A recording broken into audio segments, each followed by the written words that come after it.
You are now in the arena. Welcome to Gridiron, presented by Underdog. Woo-woo. We are all back in our home studio, feeling good. I want to apologize. I got a little cold, so if I sound nasally, we're going to keep all the energy high, though, today. So let me introduce my boys. We got our Super Bowl champion, 5-time Pro Bowler, and 2-time All-Pro cornerback, Aqib Talib.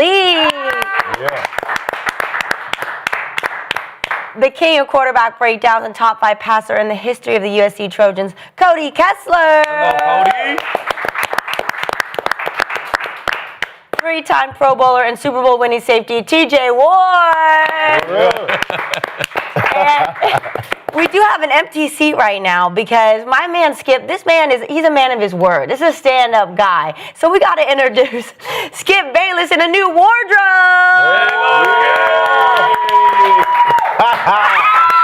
Thank you, Mo. Come on, Skip. It's gonna be all right. We happy for him. We happy for him, man. Yep. We happy for him. He did his thing, Skip. He did his thing. Skip. You look good, Skip. Show me back. Show me back. Fight. Mr. Darnold. Skip Darnold. Skip Darnold is crazy.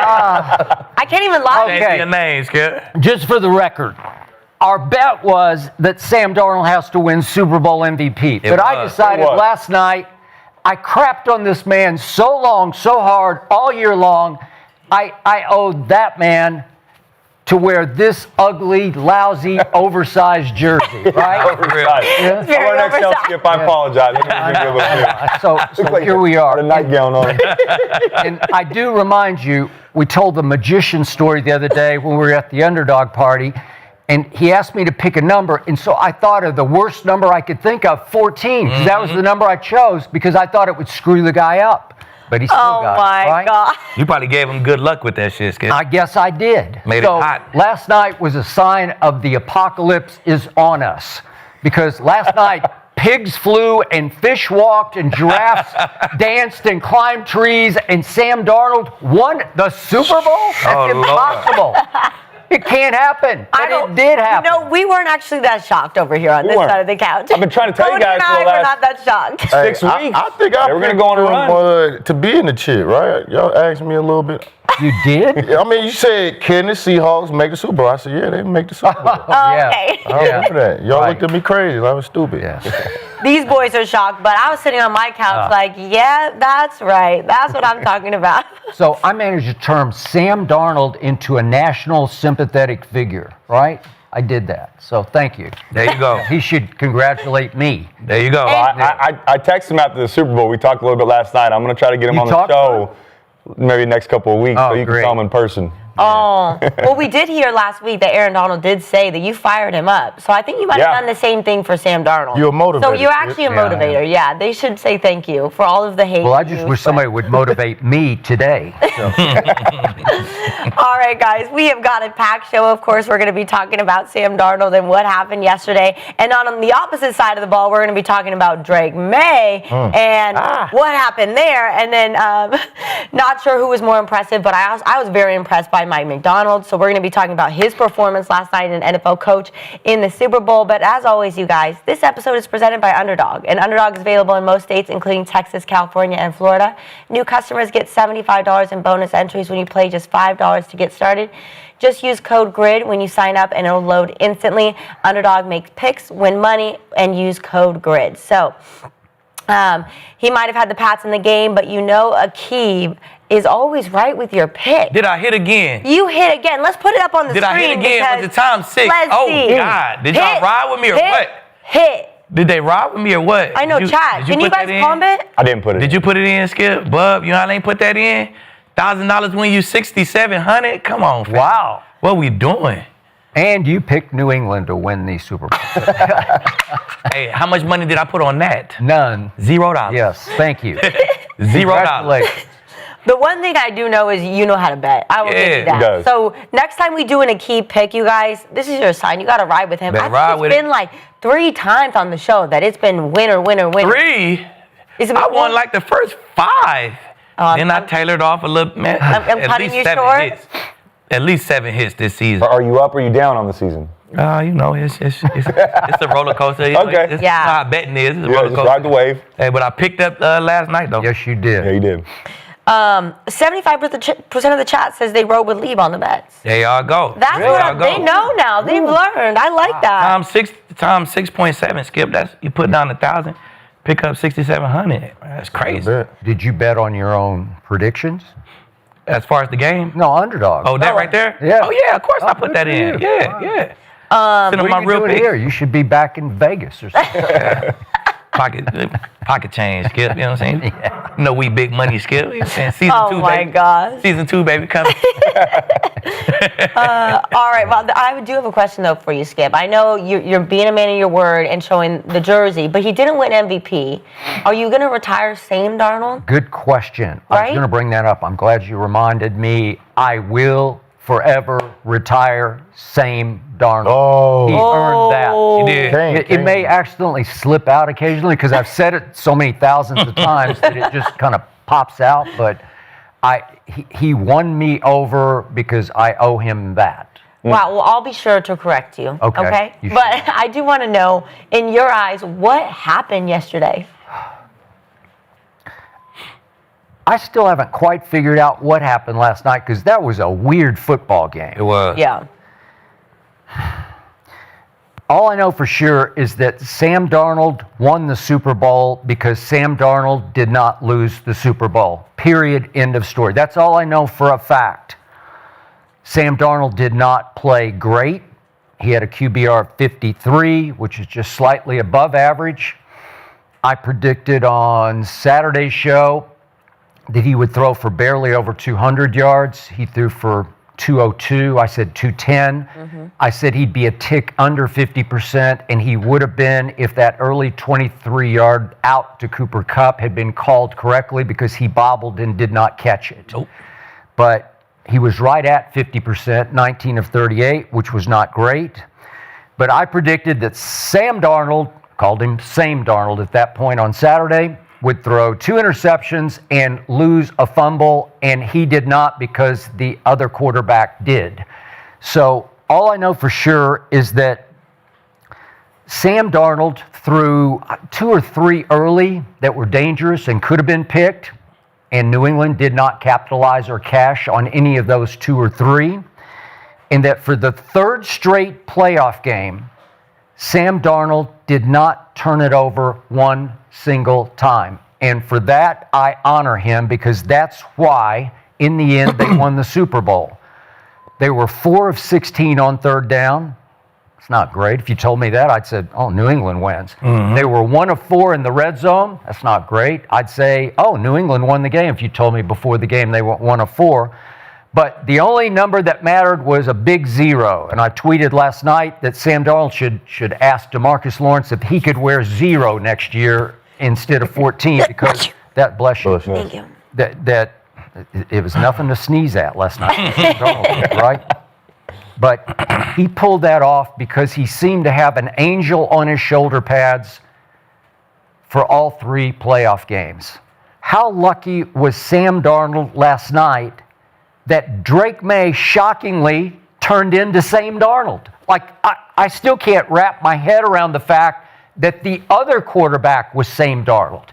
Because Drake Maye, who ran away with QBR, who completed 70% of his passes during the regular season, who came within 1 stupid vote of winning MVP over Matthew Stafford, came out shockingly off target, brain-locked, deer in headlights, just flat out lost. He looked scared. He looked unsure. He quickly lost all confidence in his arm and his legs. Yep. When he took off running, he just didn't look like he was sure that he could do it. And he would go into early weird slides. It wasn't the guy who beat you guys at Denver. And all I know for sure, in my view, was that he was hurt last night. And I think they didn't make nearly enough of the shoulder he banged up beating you guys in Denver. And he said after the game, he shot it up. He kept breaking up after the game, choking up after the game, trying to talk about it, because I think he knew that he didn't belong out there at the first of the game. And because of that, he unset the tone for his entire team because they just never looked like the New England Patriots I've been watching through the AFC playoffs, because that's a physical football team. They just got their asses kicked right from the jump last night. And they never set any tone of physicality. They got run on when they were 5th in the league in stopping the run, and they gave up 141 when they allowed under 100 the whole year. I just didn't. It's like they all followed Drake Maye over the cliff down into the gully. And he was so off target so early. He missed throw after easy throw where I'm saying, what are you doing, man? And then worst of all were the deep balls, because every time he would launch a deep ball, it would look like it slipped out of his hand on a dry night. Like, what are you doing? He threw the biggest bunch of ducks I've ever seen on deep balls, just quacking all over the lot. Just quack, quack, quack, quack, quack, floating, weird, looked like he was throwing punts. And they were hanging in. It was only 12-0 near the very end of the third quarter. Mm-hmm. And then he started to get comfortable, I think, with the injected shoulder. He said, I couldn't feel it. I think he just didn't know. It just didn't feel right to him. But in the fourth quarter, he started to just cut it loose, finally. And he committed 2 huge killer turnovers. But he did throw for 234 yards in the fourth quarter. It was all against pre-Vinish defense where they'd taken their foot off the gas and they were just playing everybody deep.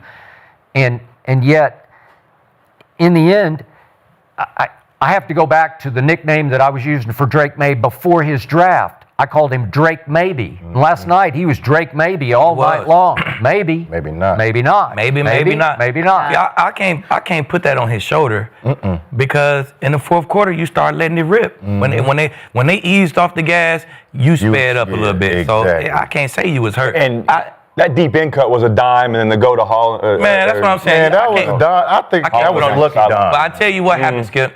Risky throw. But. Okay, what? Real quick. What if you get your shoulder shot for the first time ever? You've never had to do it before. I've got that shit. Okay. Did you ever get your shoulder shot? No, I couldn't tell you how I'd feel throwing. It's got to be difficult. It's got to be a new feeling. It's your throwing shoulder. Yeah. So it's going to feel weird because if you can't feel, then all of a sudden it's like, what am I doing? This doesn't feel right. You got to admit, for 3 quarters, he was wildly off. But in the fourth quarter, it's just all of a sudden, when you get your shoulder shot, it's not a numb to where you can't feel your shoulder. It's like a numb where you don't feel the pain. Yeah. You feel your shoulder, you be like, oh, it's normal. Right. So it ain't like it was like a limp arm out there. Guys never tried to throw with But I grab my and do ankle everything and played cornerback. It's the same. Like, it ain't like, I just can't feel my leg out here. Like, not like that. I just can't feel the pain. So it's man, you can use it if you want to use it. But what happened was that dark side defense happened. And Mike MacDonald did a great job keeping them off balance the entire game. Is the dark side sticking now? I guess so. They got a nickname now. Lock it in. We're going to talk about that. That's the dark side. But I'm telling you, early downs, he played coverage. They played that cover 6, 4 on this side, 2 on this side. It made Darnold hold the ball. Boom, the 4-man rush got to him. Then they'd switch it up. They'd run blitz him. Oops, stop the run on first down. Then they switched the blitzes up on third down. They 3 deep, 3 under to 2 deep, 4 under. Then they play man. He ain't know what the fuck was coming. He was confused all night, and they whooped their ass up front. The D-line whooped on them boys up front. They tackled great. Man, they had 6 sacks, 3 takeaways, a touchdown on defense that iced the game. You know what I'm saying? It was an amazing defensive performance by that dark side defense, Skip. That's just simple as that. They just outplayed Sam Darnold. And then Kenneth Walker showed up. You know what I'm saying? He showed up. A lot of what he did was on him, too. Sometimes they had it blocked up good. He found lanes. Sometimes they didn't. He just was real patient. He found his own lane. He cut back on a couple of them. And his running style, that patient running style was on display last night. Cool dialed up one screen, threw it to him. He even got up out of there on that 20 yards. He did. Kenneth Walker showed up. That dark side defense showed up. And it just proved, man, that the formula don't change. Defense, run game. That's how you win the No chip. turnovers. That shit was on display last night.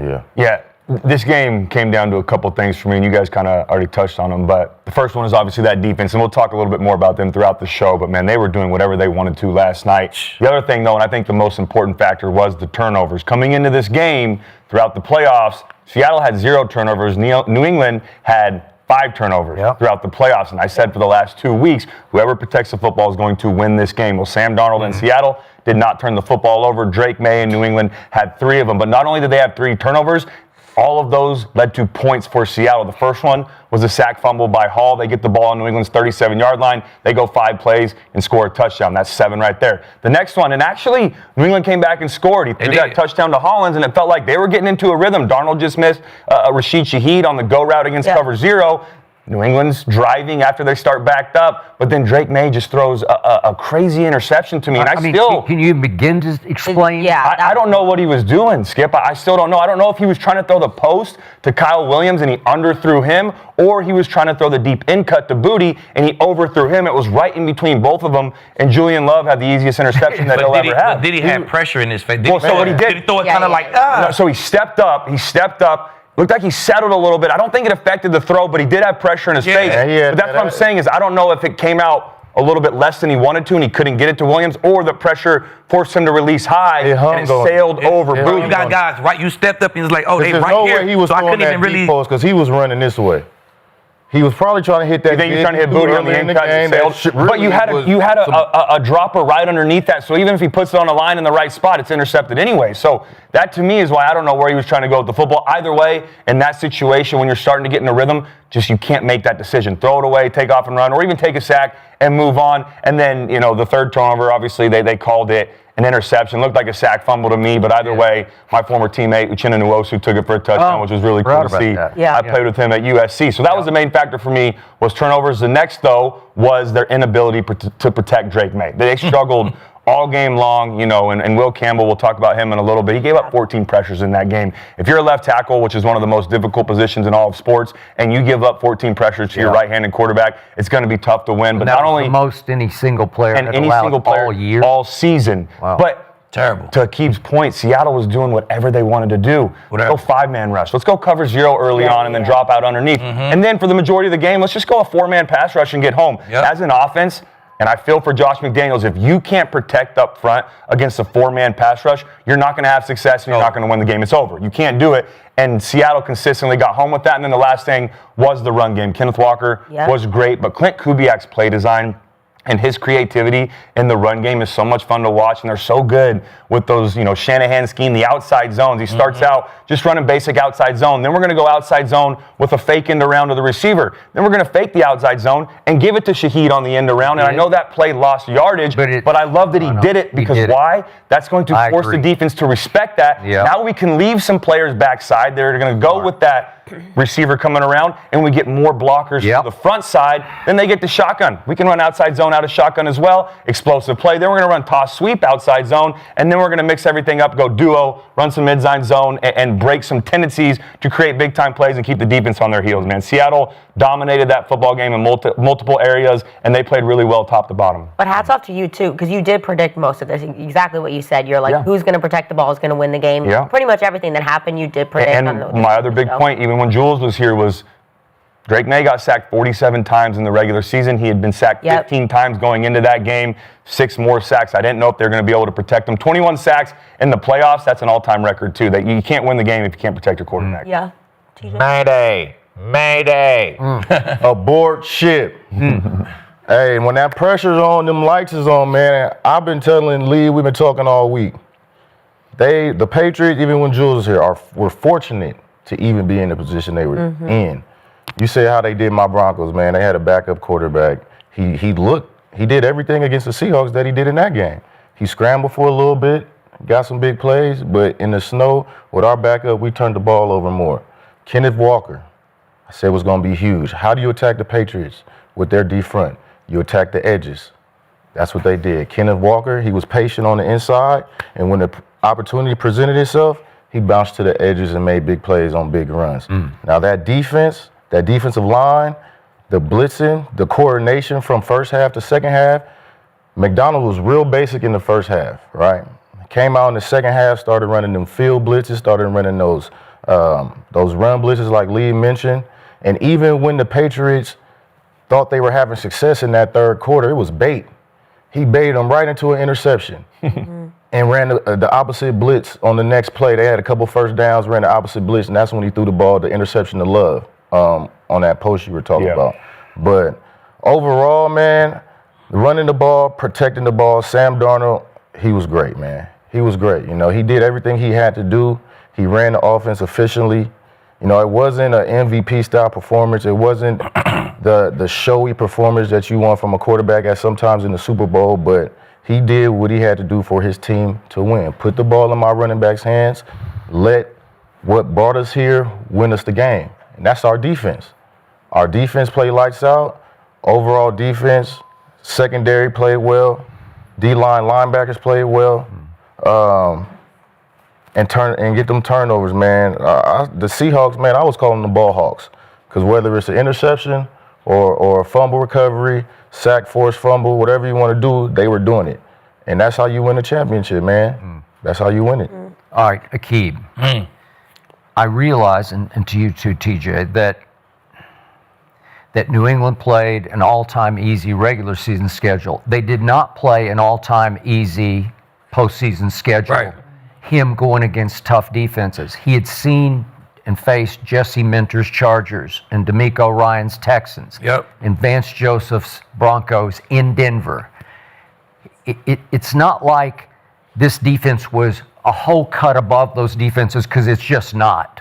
You can't tell me that a quarterback like that would quickly lose all of his poise, just because it was the Super Bowl and the ball hawk. But I saw the same quarterback that we saw in the last two playoffs games. We saw Drake Maye with a difficult defense with the last two teams, and he turned the ball over five times. So I wasn't shocked when he turned the ball over again versus another defense. It's not like he just went blank. Hey, the corners he faced for the Texans are better than the Seahawks corners, to me. The duo is better. And you brought it up immediately when we sat down here that Monday after that game. He just went right at them. He did. Boom, boom, boom. I couldn't recognize the guy who played last night.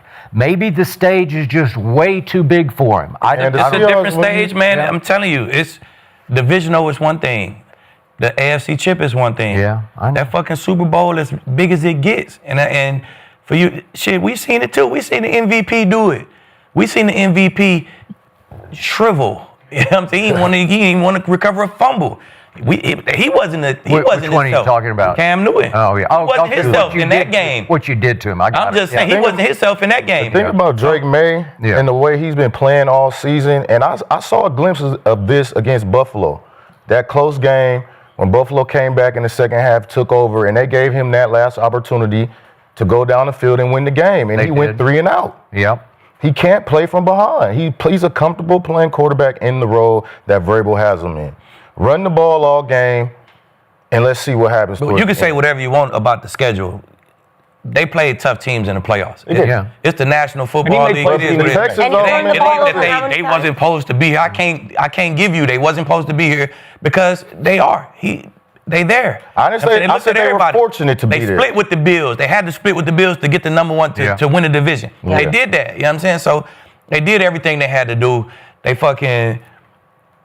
It's just that stage, bro. You get on that stage, one team execute, one team don't. One team is the bullies and play fast and they confident. One team is kind of nervous about the shit. And Seattle clearly just looked like they was ready to go. And in that game too, whether it be the Super Bowl or not, when you have 8 straight punts, as a quarterback, you start pressing, or you start becoming hesitant to let it cut loose, and you're maybe skipping progression, going from 1 to 3, and then you panic a little bit. And on top of that, I know my offensive line can't hold up in protection, so you get your feet working a little bit. That slant that he threw, that he missed to the right side, it was just uncharacteristic. He had pressure coming, sit in the pocket. Instead, he sidesteps for no reason. Now he's late, and he misses him in front. Just uncharacteristic things. Normally catch it, rocker step, hang on your back foot, and deliver a strike to the front shoulder, but you're starting to do things out of character because you're worried about the pressure. We can't get in a rhythm. rhythm. We're not having plays. Do you remember the Austin Hooper throw in the second quarter? Yeah, the RPO. It just comes completely open. Like the RPO, and he almost this might be a 60-yard game. Yeah, but he still he couldn't have caught that. The corner route. The corner route, yeah. Oh, I thought you were talking about the little quick RPO. Man, when you start getting hit early, man, all that shit out the window. What they say is sound good till you get hit in the mouth. And once he started getting hit, he was seeing ghosts and hearing footsteps. That's pretty much what happened, man. Okay, but the irony of this, what's just messing with my mind is he didn't turn the ball over at all until he started cutting loose or whatever. Exactly. You know, like, I don't know if Josh took the training wheels off and just said, let's just wing it, or he said, well, they got down too much. You're not going to come back if you just holding the ball. I'm not going to win a Super Bowl just doing nothing, just looking around. I'm not running. I'm not throwing. I ain't going to win like this. I got to do something. But doing nothing, it's 12-0 after 3 quarters, which in most games doesn't sound like a lot. In that game last night, it felt like it was 40-0. Yeah. It was. Because you can't run the ball and come back. You got to throw that ball. You got to air it out. And like I said, they've been using Stevenson a lot to get them hard yards, wind the clock down when they have the lead. But now you got to air that ball out. Even a deep pass to Hollins. Tariq Woolen come running on the field late. I knew he got some throw up. It was a dive for sure, but I don't even know if he gets a correct read on that if that guy's not running in late. Does he even go there? I mean, it was single high shit. He went He's working his one-on-one. Nah, man. I think he's seen him like, oh, shit, I'm going to throw it right now. I mean, he didn't throw a fade all game. Yeah, that was the problem. See, that's what I'm threw one out of bounds, I think, to the right. You ain't throw the ball downfield till way late in the game. That probably was the first time he threw it downfield when he threw to Hollins. And you ain't run. It was the first time. That's what got you there, bro. Going downfield. Houston, downfield. Throwing the ball downfield. 66 yards versus the Chargers. 65 yards versus the Broncos. Yeah. You ain't taking up. It was times where you was holding the ball right here. Yeah. Just take off, bro. Like, if I don't know what the fuck to do, just do what got me here. I don't think nobody created. I was going to say, I don't think where do you go? I watched it back too, and it was rush lanes, bro. Hell yeah, it was. It's more than just to sit here and crumble in the pocket. Like, bro, do something. You got check downs. You got shit open, bro. Man, forget the lanes. They was collapsing that pocket. Suffocating. They wasn't just standing there like the Jaguars do. Nah, it was. They was coming in. Trying to do something. You just sitting there, then you curling up. Like, bro, we ain't gonna win like that. Yeah, but that ain't what got you here. But at Denver and against the Texans, he looked so much faster, Drake Maye did, than he looked last night, because right away he gets run down from behind for a sack, and then he broke one, and I thought he was going to go, and Wari had caught him from behind. He caught him from behind, but he had turned his ankle, and I thought he wasn't going to be able to run, and he just easily caught him from behind. I didn't see any acceleration. And it looked like he was protecting. It just to me. So he wasn't running fast because of the shoulder. Too. Yeah. Like nah, it don't. No, but I mean, that don't work like that. He really never escaped outside the pocket. He always escapes in the lane, right? Most of his he's good at stepping up. That was one of his big runs. Was stepping up. We can't say never because we can easily find clips of him never? Get outside. Like no, he's not a big escape right or left. He's a big step up, take off, and run forward. That's his. Well, if they crushing the pocket this way, bro, do something. Do something. Yeah. No, but he was running with conviction at Denver. He killed you with his legs. All the big plays in that game, he did it with his legs. But he had the same big plays in this game. It was two. Right? Two for first downs. They was two in garbage time, though. Like, you should have been running. If you ain't know what was going on early in the game, do what got me here. What got me here? 60 yards this game, 60 yards that game. That was the difference. That's how you got here. Yeah. Stand on what got you here, bro. Just run. Being in the media, like, for me, is so confusing. I feel like we just hate on Sam Darnold all the time because of what he's done in the past, but then we look at Drake Maye, and I feel like there's excuse after excuse. What I saw, we always judge players by the playoffs, right? That's what Aqib saying. How are you going to perform when it matters? And what I saw from Drake Maye in the playoffs is 8 turnovers. Could have been more if he didn't, if he actually didn't recover some of those fumbles, and nothing else. They got lucky that they won those games and they got to the Super Bowl, I think. But looking at Drake Maye, I think we're not. They didn't get lucky. Football though, it ain't no defense. This shit. Well, Drake Maye got lucky. Played a lot better as well through the playoffs. But Drake Maye had 60 yards rushing in that against the Chargers. That's why he won that game, because he took out and ran. That's fair. Against the Texans, he literally had 3 great drives in that game, straight at them boys, and went and scored 3 touchdowns. That's why they ran. I mean, that's why they won. And against the Broncos, he had 65 yards rushing. He won that game with his leg. That's fair. That's crucial time in the game, he took off. They got the turnover. He took off. Like, he won that game. So but I just wasn't call it shocked. Well, this is what it was. The Seahawks didn't turn the ball over. They were giving the ball in the red zone versus the Broncos, got their only TD. That's why they won the game. Yep. C.J. Stroud come in for the Texans, turn the ball over 4 times. Super more opportunities, they run one back for a touchdown. That's why they won that game. He wouldn't have had to run 65 yards if he didn't turn the ball over 3 times. You feel me? If was a fifth. Hey, like I said, I'm not going to say they got lucky to be there. You can't get lucky, bro. You can't get lucky. And I don't want this to be a knock on Drake Maye, and I don't want it to overshadow the progress that he made in year 2 as a starting quarterback in the NFL, because what he did this year was special. To take your team that had been 4-13 the last 2 seasons and take them all the way to the Super Bowl, in my opinion, they're 2, maybe 3 years ahead of schedule. I don't think anybody thought they would go as far as they did this year. And who gives a shit about strength of schedule this year? I know that played a factor in the MVP voting, but they were a team last year that everyone said, oh, well, you play the Patriots, that's a bad strength of schedule. They completely flipped the narrative under Mike Vrabel with Josh McDaniels. I think there's a lot of positivity and optimism with Drake Maye and what they have in New England right now going forward. I think that's important to say. So, Kinsey, are you saying that Drake Maye was just a regular season flash in the pan? I think obviously strength of schedule is important, but just like you said, I don't think we should knock Drake Maye. But my more thing is we've been knocking Sam Darnold for this exact thing. What he did in the Vikings with the Vikings in the playoffs was disastrous. Everybody calls him Sam Darnold after, but we're not. But for the Vikings, he was the #1 pick. And was just trash and for 6 years in the regular season before he even touched the playoffs. Yeah. But why are we not that's when he earned his nickname before he even touched the playoffs. Wait a second. Sam Darnold just became the first quarterback ever to win the Super Bowl on his 5th or later team. He was. So that's where his nickname comes from. Okay, that's and he did lead the entire league in regular season turnovers. Yep. So it wasn't unfair trash, right? I mean, I'm just saying what I see. I mean, and that's fair. But I think going into the game, we were discussing how we did the stats last week, and we're like, okay, Sam Darnold's going to have. You both predicted 2 turnovers. Drake Maye was going to have none, right? But that's not what I had seen in the playoffs. I just couldn't see that. I was like, what I'd seen from Drake Maye in the playoffs versus good defenses, which he had faced coming into this game, was he was turning the ball over. And then what else you see? What we've seen with Drake Maye is when he has pressure, he's turning the ball over. But what else you see when he played them good defenses? What was the final result of it? He was able to run and win. He really had to do something. That's what matters. I feel you. I'm cool. I'm with you because they won the game as a team, but their team wasn't able to overcome what he was incapable of. Yeah. At the end of the day, when you always win it as a team. But in this game, you can't just say he was incapable of, because you have to pay attention to what the offensive line did. The D-line. But they had the same. Everybody, they all lost it as a team. You're going to give him credit for them wins. He got to take the credit for the losses. Yeah. So in the same manner, you can't just say it was his offensive line not protecting him, because he had the same offensive line throughout the playoffs. If I told you that he was going to play, if I told you he was going to play 3 top 5 defenses, including #1 and #2, and he was going to get sacked 15 times during that run, would you think they were going to win those games? No, absolutely not. If you told me the opposing quarterback turned the ball over 4 times, and then the next game he going to play the backup quarterback, I'd say yeah. That's what I would say. That's looking at the defense. We're talking about the overall. I'm talking about individually talking about Drake Maye. You can't just say, but that was his fault yesterday. There's other everything. You can't just talk about offense and defense when there's 2 other sides of the ball as well that correlate to wins. Yeah. Okay, wait. I want to get to the bottom of this. Would you agree that Drake Maye's performance in the first 3 quarters was shockingly out of character last night? It was shockingly bad. Yeah. I want to say it was shockingly bad. He folded.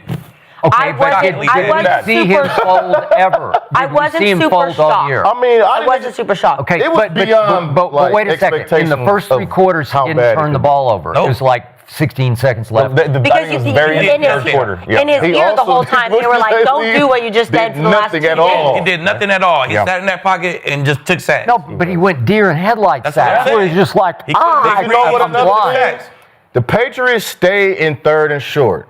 They put him behind the sticks a lot, and that's why he couldn't convert them first 3 quarters. Yeah. Because most of the time they in 3rd and 4, 3rd and 3, something like that, because they done ran the ball up to where it's a short 3rd down for them. They do whatever they want. Yeah. They were getting sacks on 2nd down, putting penalties, false starts, certain things like that throughout the game. And now he's looking up his 3rd and 7+, 3rd and 8+. He's not used to that. Yeah. And I think you made a good point, though, the offensive line. I don't mean to knock Drake Maye. I think obviously he's done an incredible thing in his second year, but I wasn't shocked. That's all I'm saying. I wasn't shocked that he turned the ball over. He's done an amazing feat, but with that offensive line, to me, it's difficult for any quarterback. So respect to Drake Maye, but how different you look at it when you pick Seattle or we pick New England. So I see it way different than you. Yeah, I mean, I wasn't And shocked that's that fair. he turned the ball over because he been turning the ball over. When we talked about, we ain't asked what Drake May line would be. We asked what Sam Darnold line would be. You know what I'm saying? So I wasn't surprised that he turned the ball over. That's true. I was surprised that he didn't do what got him there. Yeah. Throw this motherfucking ball downfield and run. If I done had 65 yards, 66 yards, I'm like, all right, shit. Today, if I don't like it, that Bo would have been there. Hey, if I don't like that shit, I'm gone. Leo, I think them Seahawks was playing a lot too high. They wasn't letting it happen. They was playing a lot too high, but they also was blitzing the nickel Exactly. They was rolling like a They was mug. playing- You know what? They're so good when they play zone at passing everything off. They are. Where you feel Amazing. like, oh, I got this over route. Nope, there's a backside corner that's going to rob that. And then now you're like, oh, shit, I don't want to throw this. Instead of letting it rip, now you're confirming what you want to see, and now by that time you're To late. your point, It's Cody, so good, man. I seen one field blitz where the corner jumped the over, and if he had more time, he was butt naked behind him. He played it so smart that I got to go get this was now like a 3D and close this 300. window. I know it what you're was. talking about. Yes, Like 3D exactly. 300. But then you see what Drake did. As soon as he saw the backside, his eyes went it off. went off. Didn't see him win Exactly. because he's like, there's people That's everywhere. that Even when they do play too high, they was playing cover 6. It was cover 4 on this side, and they were pressing, and they were matching. and then it was cover Match 2 on on the this side. inside. Yes. Bro, it's still one-on-one. Too high, it don't matter. You pressing, it's cover 4.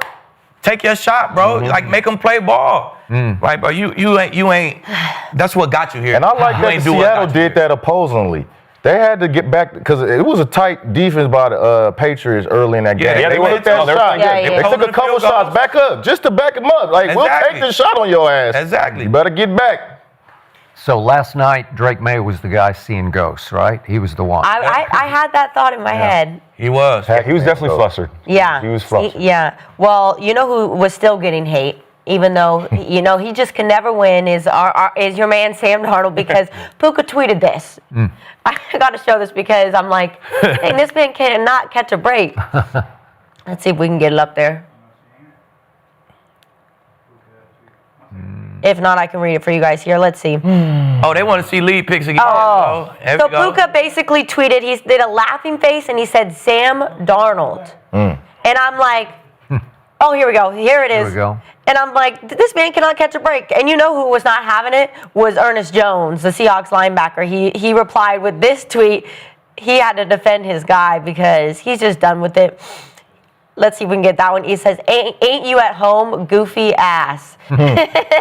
Ernest Jones got 2 of them. Man. Yeah. He's like, And he ball. He's going. And he Yeah, them balling too. And he balled. And he balled both. What do you have, 11 tackles, I think? Seven. Yep, 11. So Sideline to sideline. I know Sam Darnold, he didn't. It was 202 yards, nothing wild in this Right. game, but he did what he needed to do, and they got the win. So I want to know, give him a letter grade. I'm giving him an A. He just won the Super Bowl. Yeah. Right. Now, if he gets an A, Kenneth Walker gets an A+, and the defense gets an A++. But you just won the Super Bowl as a starting quarterback. There's no way you can get anything less than an A. Now, all jokes aside, obviously he didn't play his best game, and he missed a couple of throws. He missed JSN, and it was a scramble drill. He had pressure in his face, but he worked behind the defense, was wide open. I mean, he still would have been running right now if he caught that one. Then he missed JSN later in the first half, and I think this was his worst miss of the night. It was. When the Patriots come out, and they're in a 2-high look. Seattle's in 3-by-1. They're pushing the free safety to help to the 3 receiver side. You get one-on-one with Christian Gonzalez. Stems outside, plant that outside foot, cross face. Just lay it over the middle of the field. Me and Lee were watching it on the All-22 before the show started.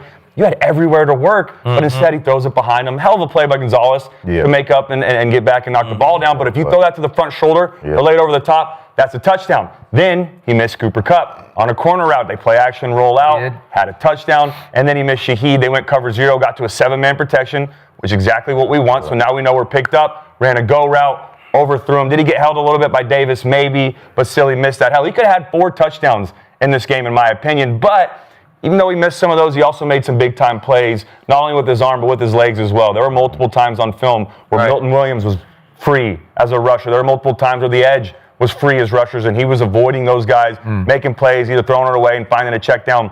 He was avoiding those negative plays, which is important for an offense. And then he made some crucial throws throughout this game. That throw to Kupp early on in the opening drive, was it a catch, was it not? Still gave the guy an opportunity.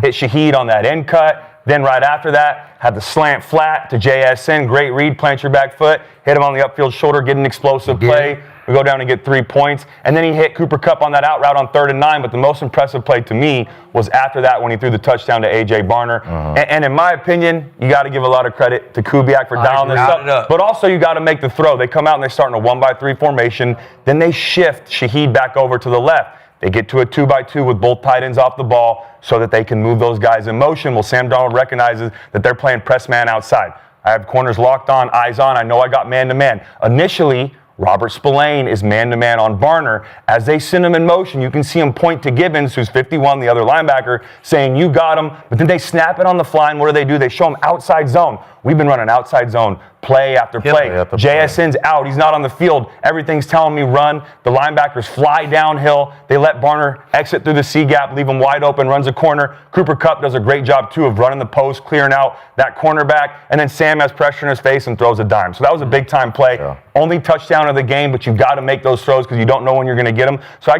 have to give him credit for that. And then the main reason I gave him an A, protected the football, right? Yeah. He's no longer same Sam anymore, Skip. He's different Darnold. That's his new name now. Different Darnold. Darnold. Or you can call him same Darnold. That's the same guy that protected the football throughout the playoffs. That's the same guy that's won 30-plus games in the last 2 years. Yeah. And that's the same guy that now has a Super Bowl ring and very deservedly so went out with the Lombardi Trophy. No. I give him a B.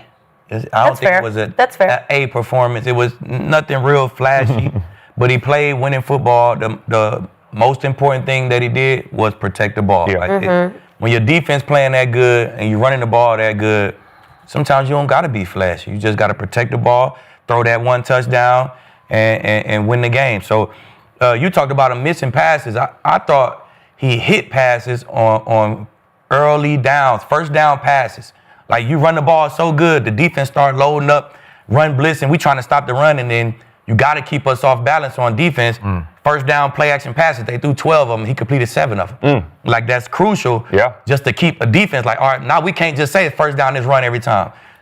I think that's how they ran the ball so successful. They just had them completely off balance, man. So he did a great job being accurate. Some of them was play actions, guy in his face. He hit Barner on a couple of them. He hit Cooper Kupp on a couple of them. So them was great passes to me. One time he was rolling to the left, flipped his body around, boop, hit Cooper Kupp. On the over? I'm telling you, man. So hard throws, it was hard throws, crucial first down throws that keep drives alive and not let the defense really get set on what you're doing on first down. And then you talked about it, but I thought he did a great job using his legs to evade them sacks, man. It was the Patriots could have easily had 4 or 5 sacks. Agreed. You know what I'm saying? They had guy breakthrough, Milton win his one-on-one, breakthrough, he hit him with that shit, get off me. Another DB come through, get off me. So them could have been 4 sacks shit. Maybe he fumbled one. Maybe one of them could have changed the game. So maybe that put you in 3rd and long, or it was second down pressure.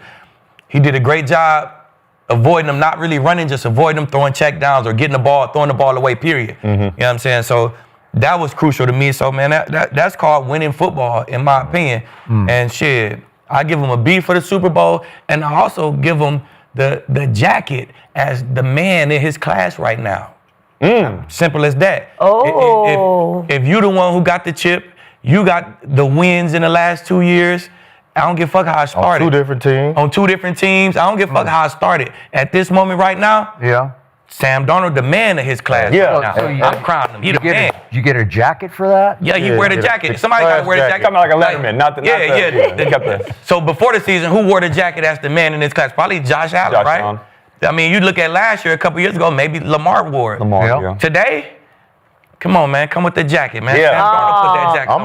I'm the man of this class, baby. I got the chip. Let's go. I got the chip appearance. Y'all don't got a chip appearance. Y'all don't got the chip. Yeah. Who cares about an MVP? Hey, man. Are you saying Sam Darnold is better than Josh Allen? Hey, he is the man of his class right now. I'm saying, when it's all said and done, if you look back, look, what you say? He got the chip. Who the best in his class? I can sit at that table with them boys now and talk a little shit to him. Talk all the shit. Drop that hand on him. Hey, pass me that over there. Hey, pass me that water. Pass me the bread. Lamar, pass me the bread. Sam, give me the water. Yeah. I'm telling you, he gonna show that ring and drop that bitch on the table. So, he the man of that class right now. Yeah, but when he sits at the table with the dark side defenders, they're saying, pass me. You pass me that. Oh, your team is your team, right? So Peyton chip don't count because he had this defense. Or it was pretty soft. It was pretty come on, man. Look, Every winning quarterback got a defense. Exactly. Everybody got a top defense. Everybody got something. Yeah. Tom had a defense for his first three. First man, for all of them. You forgot about them boys in the Broncos. and the Bucks had a good defense with Tom, right? So and we can't discredit. Wait a second. Tom had a good defense for his first one. Look, against Carolina, it was a shootout. It was high score. What's our scoring, Skip? 32 to 29. Oh, okay. Wasn't that the score? I think I got that off the top of my head. So the defense wasn't good though. They was playing a good team. Their defense wasn't good. Yeah, remember it wasn't no turnovers in the game. Wait a second. Belichick's defense gave up 41 to Nick Foles in a Super Bowl. And they lost that. We're not talking about the loss. I'm just saying Brady threw for 505. He did. What did he do against the Falcons? What does defense do against the Falcons though? Well, it took a while. Sometimes it takes a while. But defense helped Tom win that game, right? Well, it was 28 to 3. Exactly. Right? And then the defense did what? Got turnover and got stops, 3 and outs, and helped them win that game. So okay. And to Aqib's point, if Sam doesn't play like he did in the NFC Championship game, we're not even having this discussion in the first place. He does when he does that. He That dark side defense gave up 27 and over 400 yards of offense to give it. It's McVay and Stafford and those guys and Puka and Devontae. But still, he had to step up, threw for 350, 3 touchdowns, didn't turn the ball over, and won the NFC Championship. Won a shootout to get there. Yeah. Any way you want it. That's a winning quarterback. I could do it this way. I could chill and do it this way. That's what makes a quarterback great. I give it to you any way you want it. But I couldn't even, explain the game from Darnold better than my two guys right here, man. Everything they said, I pretty much said as well. I gave him a B+, so I was right in between.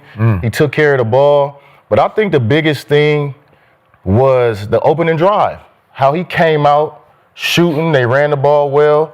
They went right down the field. He had a big pass to Barner, Super Bowl 50 for us. Peyton came out, we got the ball. Big play to OD.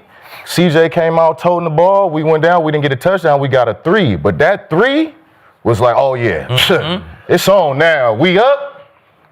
We could keep this 3 and win the game. And I know that's how Seattle defense was feeling. You mentioned pressure in his face, eluding some of that pass rush for guys coming unblocked, bootlegs, turning around, finding Coop, finding Barner when he had pressure in his face, rolling opposite his throwing arm. Man, he did everything. And then when he wasn't there to make a play, throw it in the dirt, take the sack, punt the ball, play field position. Because you know what? I trust my defense to continue to go out there and shut these boys down. So was it a perfect game? No. But it was damn sure really, really close to it. He took what was there and gave away what wasn't. And that's what you got to do to win big games, man. Damn close to a perfect game?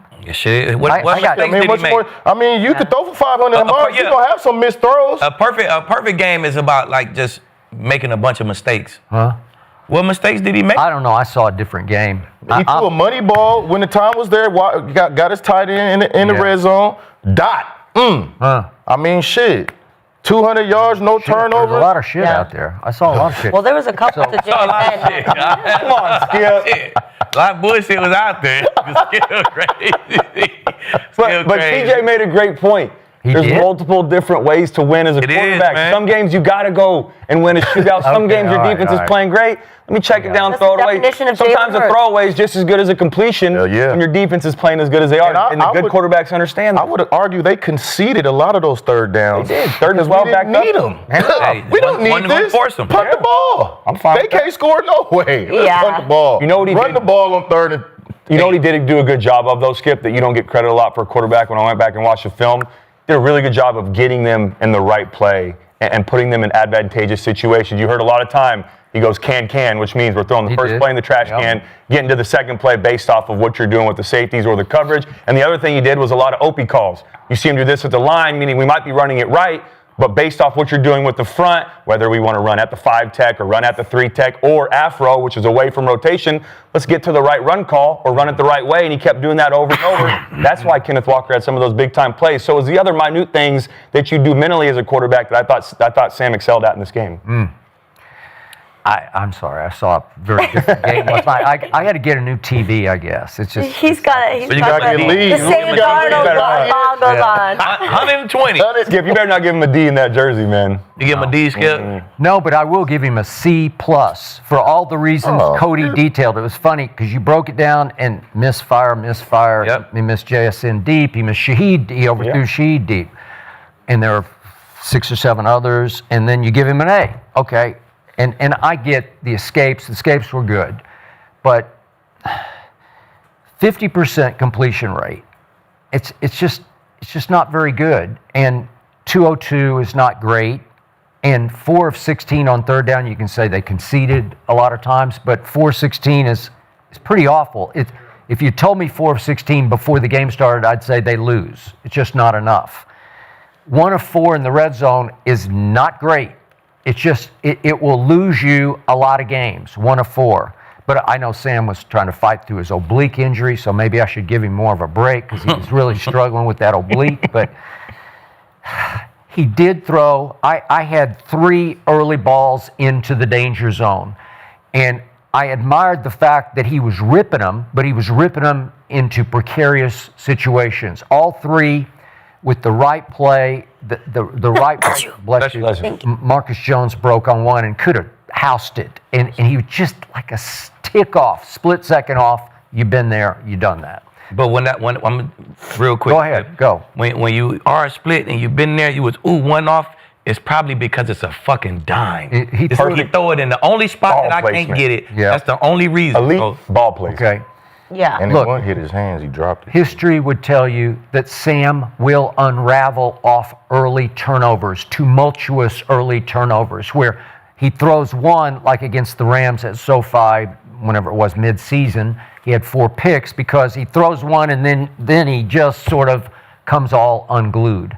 But you have to capitalize on the early one. You have to cash it. You have to make him sweat and fret and start to think about, wait a second, I'm in the Super Bowl. And they never made him think about where he really was. And I gave him the plus on the C because of the goose egg. He put up another goose egg. No turnovers. It's the best thing he did in all 3 playoff games was what he didn't do. Yep. It's as simple as that. Yep. It just comes down. The game, it's like you hear this to death, but it's a turnover game. Yeah. You either turn it over or you don't. If you don't turn it over, you're probably going to win the game. If you force a bunch of turnovers, you're definitely going to win the game. And I saw a quarterback last night who went along for a great ride. He rode Kenneth Walker, and 4 or 5 of those runs Kenneth Walker just made by himself. Yeah, he did. I know they're outside zones, but he's just like, he did. I'll just take my time, and then I'll take my time. Yeah, those were the duos. He was little reverse out. Look, crazy. And then when he hit it, and Chris Collinsworth said we were watching him in practice, and he just looked quicker than he usually looks. Yeah. Well, he was on fire with quickness last night. That's quicker than the eye quickness, where defenders are like, I got you, I don't got you. You beat me to the edge, and then when you beat me, you turned it up, and you got 15 yards on me. And he rode that shutdown defense all night, and they probably did concede on some third downs, so they just said, just punt it. And he rode an all-world punter and a dead-eye place kicker, because if you go 5 for 5 and set the Super Bowl record, not one time did Seattle let New England breathe with a missed field goal, a doink off the upright, or something. Usually in every game, there's one. Called that too. No dumb going for it on 4th. There's so this is what I saw from Sam Darnold. He drove the Ferrari at 35 miles an hour with hands at 10 and 2, right? He drove it like this, 35 miles an hour. And they got to their destination safely. And guess what? He didn't get a ticket. On time. And he didn't scrape a fender. And he took no wrong turns. The whole night he took 0 wrong turns. And you sit back and say, way to go. Is that an A? I think it's a C+, but he won. And that's all that matters. If he would have hit them 4 throws that we talking about, Cooper Kupp and JSN. He's the MVP. If you would have hit them, I would have given him an A+. Yeah. Okay. You ain't hit those, so you still played a flawless game. Well, he'd have you ain't do the extra stuff. You still played a great game. How much was Christian Gonzalez? Because he was pass breakups. He was strapped. Christian was crazy. He was on. I was so impressed. I was like, New England would have found a way to win that game. Hey, he would have been on that stage. Yeah, that is true. The only thing he did wrong was at the end of the half. Lieb, if he gets both hands on the ball at the goal line, points off the board. You catch it and you take 3 off the board. Okay. He knew it too. He did. I know, I was very impressed with him, and I was like, JSN can't do anything. He is strapped. But let's look at the actual MVP, because that was Kenneth Walker. If you told me in the beginning of the season that Kenneth Walker was going to be the Super Bowl MVP, that's where I would have been really shocked. But this is the first running back since Terrell Davis in 1998 that got Super Bowl MVP. Wow. This man, Kenneth Walker, had 94 yards at the halftime. That's the second most total halftime in Super Bowl history. So very, very impressive by him. It was really interesting to see. I have this clip of Kenneth Walker. He said that his dad's actually never been to an NFL game before this one. Yeah, let's watch this real quick, because I was like, my mom, my dad, and my little brother. It means a lot, especially my little brother and my dad. My dad, he comes up to Seattle all the time to watch games, but he never goes to the game because he don't like crowds. So this is his first NFL game, and we won a Super Bowl, so it means a lot to me, and I know you're proud of me for real. Yeah, I think it's similar. I wasn't the one that convinced him, actually. My agent convinced him to come out here. So I didn't think he would come. They ended up miking him up and everything, so he got out of his comfort zone. I don't care how much I hate crowds. My son's in the NFL. I'm at the games. No. So wait, he's coming to Seattle and then he just stays at home and watches the game? Yeah, very interesting. But Lee, do you believe that Kenneth deserved the MVP? Oh, by far. Yeah. He controlled this game. He was definitely the MVP, man. And I told you he would surpass that 19 carries. They gave him the rock 27 times, 135 yards, man. And he was a holding call away from running away with the MVP, having 200 in the tub, crazy MVP. He was a holding call away, but man, he added 2 catches, 26 yards, man. Even on the screen he caught, it was there, but it really wasn't there. He really created that himself, man. And some of the runs was blocked up good. First run of the game, he got the edge, got 9 yards. Patriots had 3 guys on the ground. I said, oh, shit. They blocked the shit out their ass. First play of the game. So he had some plays was blocked up good where he just hit it where it's supposed to hit. But it was on the duos, the inside zones and the duos. He got the ball. He was super patient, and he created his own lane. So, man, it was easily the guy. If you ain't have to know football, you just turn this on and you say, well, who the best player? He is the running back for them. He the guy right there. Like, you ain't even have to know football to see he controlled this game. He dominated this game. I wanted him to just score a touchdown, so I really just wanted him to win it. I thought somehow they still was going to try to give it to Sam just because he didn't make no mistakes. But they couldn't deny Kenneth Walker, man. He balled too hard. Easily my MVP. Yeah, I mean, one drop though. He had 1 drop, but 1 third down. That's a little behind. I didn't love the ball. Back would have got the first down anyway. I didn't love the ball. But absolutely. Because first off, we talked about the defense, how well they played, and a lot of people were saying maybe the defense get it, but it's most valuable player, not players. Yeah. And like Lee said, he set it off. First carry, 10 yards. Set the tone for the game. This is how it's going to go. We're going to run the ball. Who y'all say we can't run the ball against, right? The Patriots defense. And another thing, this whole Patriots defense is not getting the credit that they deserve for being so great throughout the season and in the playoffs, right? We talk about the Seattle coming out and playing well in their defense, but it was hard on Seattle for a good reason, because the Patriots defense is top notch, and no one could run the ball on them. So for Walker to come in this game, set the tone for 10 yards, and then continue to do that throughout the game, find the edge, find the crease in the middle, be patient, and allow the Seahawks to use play action. You can't use play action if the run not working. It's not going to work. Right. So he allowed them to get the big plays down the field, the touchdown, a couple other plays to Kupp, and even allow for the deep balls to be available that Sam missed. So without a doubt, Kenneth Walker, like Skip said, when plays weren't even there, he made those plays. And if you look at the running back era, right, TD, Emmitt Smith, those guys, 30 carries, 157. Emmitt had 30 carries, 132. I said the Seahawks going to have to give him the ball 25 times for them to win. 27, right on the button. Well, not right on the button, a little more, but, you get the point. So, yeah, he definitely was the best player on the field. And then Sam Darnold ain't really go crazy.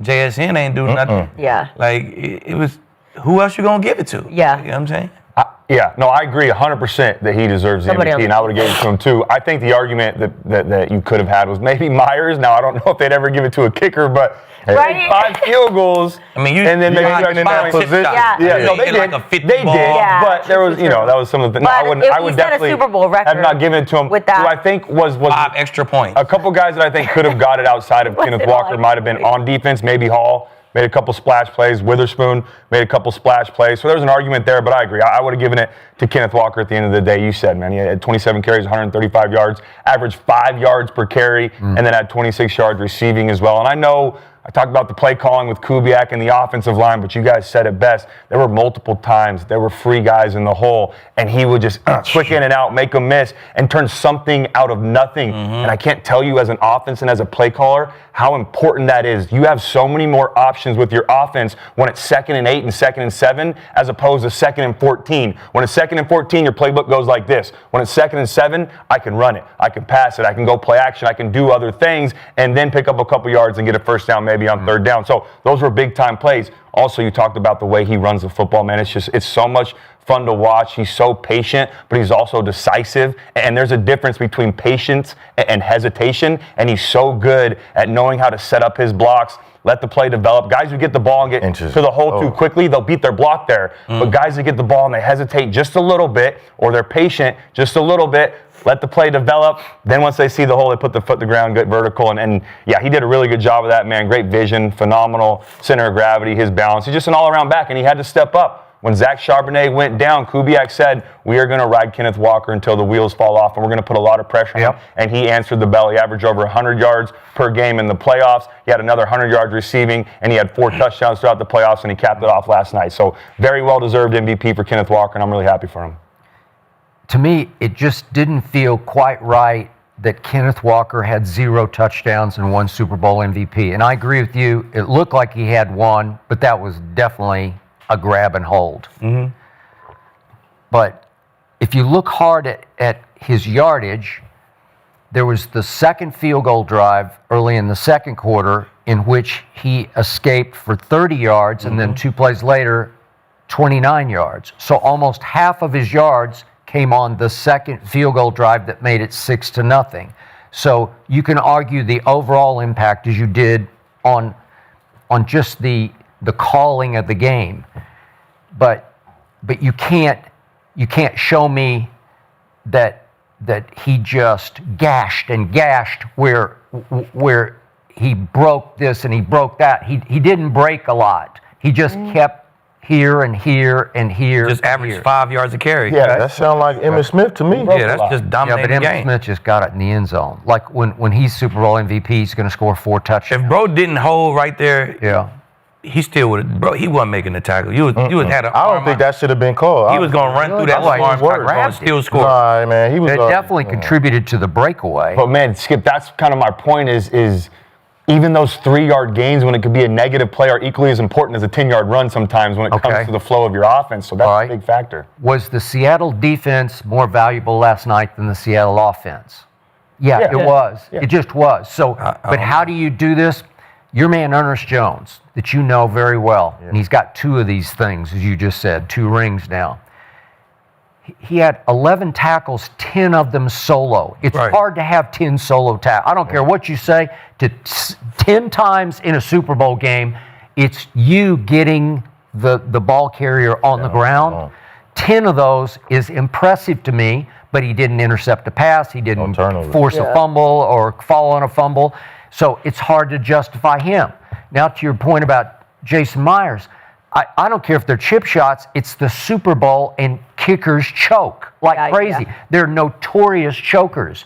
And they often go south when you least expect it on the biggest stages at the worst times.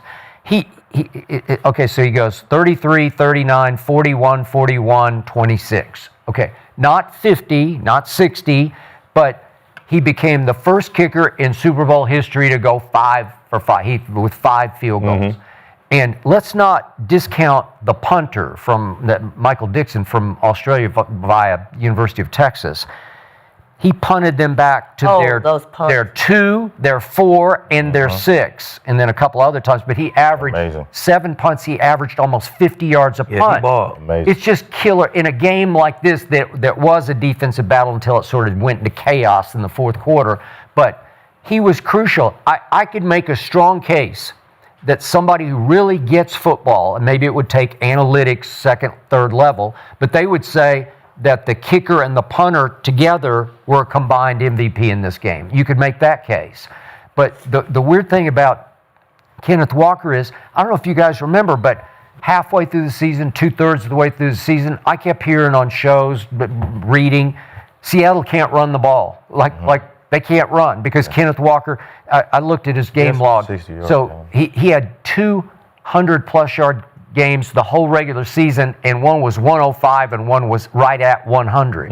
And then he started catching fire in the postseason. Right. So after Sherman. I got that, but 135 was by far his best game. So he saved his best for very last and very most, right? So it was weird that he just, to your point, he just came out of nowhere and he was on fire when it mattered the most. You can't give it to a kicker unless he went 5 for 5 and had 250 pluses. Like, you got to do something. And a game winner, maybe a game winner, a punter, you would never get it. You just not even in the running. On defense, they had. Murphy had 2 sacks. Hall had 2 sacks. Witherspoon had 1. Should have been 2, but they made it a pick. And Witherspoon had the most hits on the quarterback because on his blitzes, which were incredibly creative. He is a blitzer. He was weaving linemen. You know what's crazy though, Skip? Is they hadn't been blitzing him. He hadn't blitzed the last 4 games. Exactly. Really, they hadn't brought pressure with him. But you know why? That's what Mike MacDonald's so good at, man. Hey, you haven't seen this shit in a while. Josh McDaniels is preparing for other things, and then boom, we're going to start bringing these nickel pressures, and all of a sudden, you don't know what's going to happen. Because out of dime personnel. They had inside information that Drake May's shoulder was hurt. And it wasn't one person on defense who did what Von did or did what Dexter Jackson did. You got to, if you want it on defense, you got to create 2 turnovers, not 2 sacks. Witherspoon created 1 turnover. Love had a pick. Owusu had a pick to the crib and a touchdown. You got to create 2 turnovers. Hopefully one of them leads to the score. You know what I'm saying? If you don't score, one of them got to lead to the score, like Von sack fumble led to a score. Dexter Jackson had 2 picks, 1 to the crib. Larry Brown had 2 picks, 1 to the crib. Didn't he have 3? I think he had 2. 2 picks, 1 to the crib. But you got to create 2 turnovers on. That's the standard. You want it on defense, 2 turnovers, and one of them got to be a touchdown. And if you don't do that, and who was the kid? Smith, the linebacker for the Legion of Booms. Malcolm Smith. 1 to the crib. He probably had 17 tackles or something crazy. Actually, he didn't even start that game. He came off the bench. I just found that out this weekend. You got an offensive player with 150 yards, and he just dominate the whole game. That's it. Well, 90% of the chat believes that Kenneth Walker deserved it, and I agree as well. I think that was a dominant performance, especially over a team you're saying that like nobody could run on all year long. It's impressive. I want to look at Seattle's defense though, because Seattle's defense was all over Drake Maye and running through Ricky Will Campbell. That was really tough. They had 19 pressures and 6 sacks. So Drake Maye took a total of 21 sacks in the playoffs, a new NFL record, and he had more turnovers than touchdown passes in the postseason. So after the game, Drake Maye was very emotional, and we have a video of that. Was he crying? He was crying. I'm so proud. That's probably the reason I'm choked up most. This team is something that I'm glad to be part of. You think about this group and these guys, what are kind of the things that stay with you about who this what are the things that you enjoy most about this group? I think the people will make the plays, and we have great people all around it. The crying be crazy. They go cry in the car. Great fan base. You're so hard on people, Leave. Have this uniform on and look forward to getting back and playing another one. I just like when I lose, don't I'm get it. not Yeah. sad, right? Man, I'm fucking bro, pissed he off. just put everything he had on the field, played through don't get injury. it. Let the man cry. I mean, I get it. I He's get it. a I just think about like where I I'm don't at get it. when I I just lose say the I game. don't get it. I'm like, knocking no. him. I want to get my bag and I don't want to talk to Yeah. no media. I'm walking out. I'm like pissed. I don't cry understand. in that state. Like I cry when it's like death and sadness. Like my Nala died, my pit. That's like, oh, I gotta put her down. Yeah. I'm crying. I cried when Sam Darnold won the Super Bowl. Like the sad situations that I don't know. So, but you as a DB, you see your quarterback do that, you don't think, man, that's a guy who cares. He gives a shit. Nah. That's how much it means to him. No, you would see it as a negative. I'd be like, this nigga soft. Dry that shit up. Oh, We got That's why to we get lost. ready for the season. That's why we lost right here. He's Fucking soft. crying. Damn. I'm just saying. Dry that shit up, bro. Hey, I'm just I saying. think we forget that this kid is, 23 years Yeah. old? We ought to Come win on. 23. Yeah, I know. I lose a cried at game, Pop Warner when I was like 8, 9, because I was soft. I was a kid. All right, but Skip, do you blame Drake Maye for his performance or credit the Seattle defense? So you're saying there's no crying in football, right? No crying in football, man. A loss should have you pissed the fuck off, not sad and mopey. Like, nah, bro. Yeah, I guess maybe we go through worse stuff in life. I guess. I don't know. I'm in the trenches, bro. I ain't crying over no I fucking must football. admit, I'm with you. I did not love that, and I know you would defend it to a point, but Yeah. this question's going to turn on a question that I don't have the definitive answer to, and that's, was he hurt and how hurt was he? He did say he got shot up. Quarterbacks don't often get their throwing shoulder shot up before a game because it's just hard to do it. It's a finesse movement of the body, and it's just hard to control it and be deadly accurate with a shoulder that you can't feel. It just feels unnatural. It doesn't feel the same way. And I think he was hurt, and I think one reason he choked up, teared up, was because it was just like Bo Nix. You got to the crescendo of your career, and all of a sudden, the game's in hand, and some freakish play happens, and you break your ankle. You know, like, what? If not, Bo Bo would ain't have cry. cried. But if Bo would have cried, I understand that. Okay, but you didn't see him, right? Right. I mean, was Bo crying? They said he was sitting out in the tunnel, right? When Sean went out to talk to him, was he crying with his Nah, it family? didn't look That's understandable though. Like I just broke my fucking. That's what I'm saying. Yeah, I agree. Like that's crying. But you said no crying in football. I don't think he was crying. I said cry in sad situations. Yeah, That's I know. Fucking sad. Like I can't. I won a chip, but I can't go to the chip. I earned a ticket to the AFC chip, but I can't fucking go because I broke my ankle on the last play of the game. Like, Okay, but how would sad. you feel if you're Drake Maye and you get to the freaking Super Bowl at age 23? You have 2 weeks to try to get your shoulder right, and you wake up on Sunday morning and it ain't right, and you know it's not, and you say, I'm going to get it shot up. And I will bet you it's the first time in his life he had a needle in his shoulder. Right. Not that he's afraid of needles. I'm just saying Right. it's a weird thing to do before the, by far, times 100, the biggest game of your life. And he looked lost from the start in that game, like he didn't trust anything, including his eyes because of what's getting thrown at him. But I have respect for Drake Maye and what he did all the way home, all the way through the regular season. I thought his resume said that he should be the MVP. And if one voter had not voted for Justin Herbert and had voted for Drake Maye, he would have been the MVP. It took one vote to put him over the top as a first place vote. The point was that given what I couldn't see, I couldn't even recognize who he was for 3 quarters. I'm going to put 60% of the blame on him. I'll put 20% of the credit on Seattle's defense while you guys are giving all the credit to Seattle's defense. And I get it. They switched it up. They were 20-second blitzes during the regular season, and all of a sudden they went a little blitz for them. They were blitz crazy last night. They were clever and they were creative. And Witherspoon is so good at it. He made 2 guys miss on one blitz. How do you make 2 miss? There's not enough time, to make 2 miss and get to him. Okay, so but 20% there, and then I'm going to give the other 20% as blame to Will Campbell and company, because Will Campbell, I know he's a rookie, That's but fair. but he was the 4th overall pick.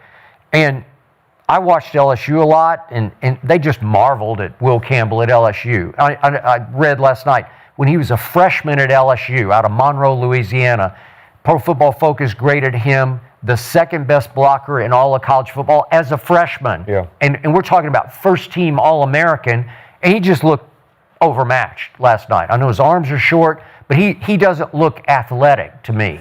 He looks like he belongs at guard to me, not at tackle, at guard. An argument there. Right? And so it's such a liability that Drake Maye lost his confidence right away in his left tackle, in his backside, in the blind side, where remember, I just want to frame this with Seattle's defense. We're about to talk about their defense, but the Rams just went up and down the field against Seattle's defense. Just for the record, they went up and down the field and averaged 8.3 yards per play against the Rams defense. Against the Rams against Seattle's defense. Mm-hmm. So remember, not one time in 20 games had Drake Maye thrown 2 picks, multiple picks. He'd had ones, but never a 2. And they forced him into a 2 plus another lost fumble, which he'd been notorious for up to that point. So my blame goes mostly on Drake Maye more than I give credit to Seattle. I go 50-50, man. It was a little bit of the defense. It was a little bit of Drake Maye, because the dark side defense, they get a nickname now. You get that. Yeah, you earned that. They earned that shit. That dark side defense, man, they kept them off balance. That's MacDonald is included in that. You know what I'm saying? So they kept them off balance, man. When they played cover 6, they matched that shit up perfect, and that made him hold the ball. Shit, with the 4-man rush winning, that turned into a fumble. Then they blitzed the shit out of him, like you said, uncharacteristically. Whole bunch of nickel blitzes, all kind of blitzes. And then what they did behind the blitzes confused the shit out of them. Mm-hmm. It did. They ran a 2 deep, 4 under. You barely see that. You see it more now. But it was 2 way deep, like 2 way deep, 4 under. He thought he had the flat. Oop, corner came off on the flat. Bam, boom. Smacked him. So, did it numerous times. Look, 3 deep, 3 under. Then they jump in man. They ran 0 blitzes. They switched the blitzes up. And those zeros, they drop out too underneath. I got to throw it quick. Nope, deep tackles drop underneath. Man, now you second guess. Boom, there's a sack. It's crazy, man. So you confuse them. One of those blitzes that turned to a pick and a touchdown. You know what I'm saying? So they did their job on confusing him, making it tough for him, and then that's their 50%. That's what they did. His 50% is, bro, you didn't do what got you here. You didn't throw your first ball down the field into the 4th quarter, and it was a touchdown. Yep. Like, why you ain't just give guys a shot? You know what I'm saying? Throw some back shoulder. Like, give them a shot downfield, bro. I feel like that's, if you put a highlight of Drake Maye on, we're going to talk about how accurate that deep ball is. That's true. How you don't throw that bitch to the 4th quarter? You don't throw it to the 4th quarter. And then, if you put the tape on, it's times where you just held the ball too long and you didn't do what got you here. You ain't run the ball. You had 66 yards versus the Chargers. You had 65 yards versus the Broncos. Bro, use your legs. And I can't put it on your shoulder because your shoulder was just fine in the 4th quarter. You threw for 235. Yeah. So I can't say, you was hurt for 3 quarters and in the 4th quarter, you got used to it. Nah, bro. I done shot up a lot of times. I done shot my side. Yep. I done shot my knee. I done shot my ankle. Yep. It's not numb. You just don't feel the pain. You know what I'm saying? You actually like, oh shit. I feel kind of good because I don't feel this pain. Like, I'm telling you, man. I'm telling you, it's magic. So I can't put it on his shoulder because of what you did in the 4th quarter. You didn't do for the other 3 quarters what got you here. Yeah. But that's your 50%. I'm going to go 60 for the Seahawks defense and 40 for Maye. Only I got 40 for Maye is because he showed a lot of these characteristics throughout the playoffs. And the only thing that kind of got him out was taking those shots against the Texans downfield. You know, Boutte caught that one-handed in the end zone, which was a great catch, but he gave him an opportunity to make that catch. Other than that, against the Broncos, 86 passing yards. We seen it in the making. You come into and play a great defense, a different style of defense. They change shit up on you, throw you things that you haven't seen before, and that same quarterback came out again.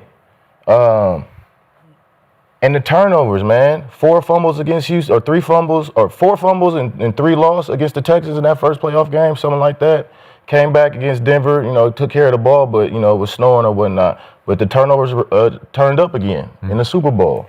And that's because of that defense. That's because you mentioned Stafford lighting this defense up. That's a divisional team, and they know if Stafford recognizes that blitz, he's going to find that guy open, and it's going to be a big play. So they played a different style of defense. They played a bend, don't break against Stafford. We're going to have, you get all these zones in the middle. Now, if Puka takes that ball and goes yard with it, that's something different. But the completions are going to happen within, the framework of the defense. We're not going to let nothing go over our heads. We're not going to try not to allow big plays. Things happen in football. Drake Maye couldn't recognize that. As soon as he got off his first read, he couldn't recognize where his second read was. Or if he found the first read, it was so much pressure on him, he couldn't get the ball there. So he was and is who we thought he was.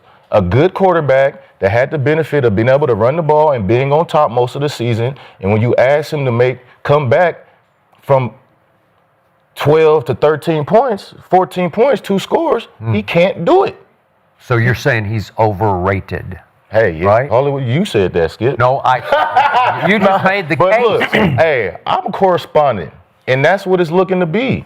And you can say that the strength of schedule is still NFL football, but the strength of schedule is that for a reason. Because you do this in the regular seasons against teams that aren't that good. And when you get in the playoffs, the same things are going to occur against good teams. And you've been sliding by the skin of your teeth. But I don't get it. I mean, you played good. You played 3 good defenses. And I would argue if we take that field goal and go up 10 points, we're in the Super Bowl with our back. But then you could argue that if he would have did something on first down, he might have came back and beat this team. I said, he slid through, and you couldn't slide through to a championship. 17 wins, though. That's slide through runner-up championship. In year 2 as a starting quarterback. Hey, you don't hold Lombardi, you in the same spot as the teams that didn't make the chip or the playoffs. I don't know. I just can't. So he would deserve MVP? Is he MVP quarterback to you? No. But I made an argument the other day on the show that Skip? We had a question. I had him as MVP. Yes, Skip had him as MVP. No, I have Stafford. But the question was, were you surprised how close the MVP voting was? And I said, absolutely not. I thought Drake Maye balled this year. I thought he played really well. But when it comes to this question, obviously Drake Maye struggled in this game. He got out of his rhythm. He didn't play with great timing. He didn't have those anticipatory throws that he had during the regular season. But I can't put all of that on him because the offensive line struggled. I know you talked about him holding the football, but there were multiple times to where Will Campbell was just getting bull rushed right over the top, and he couldn't even hit his back foot and step up. All right, so let me say this before you continue. Go ahead. How many sacks did they have in the regular season?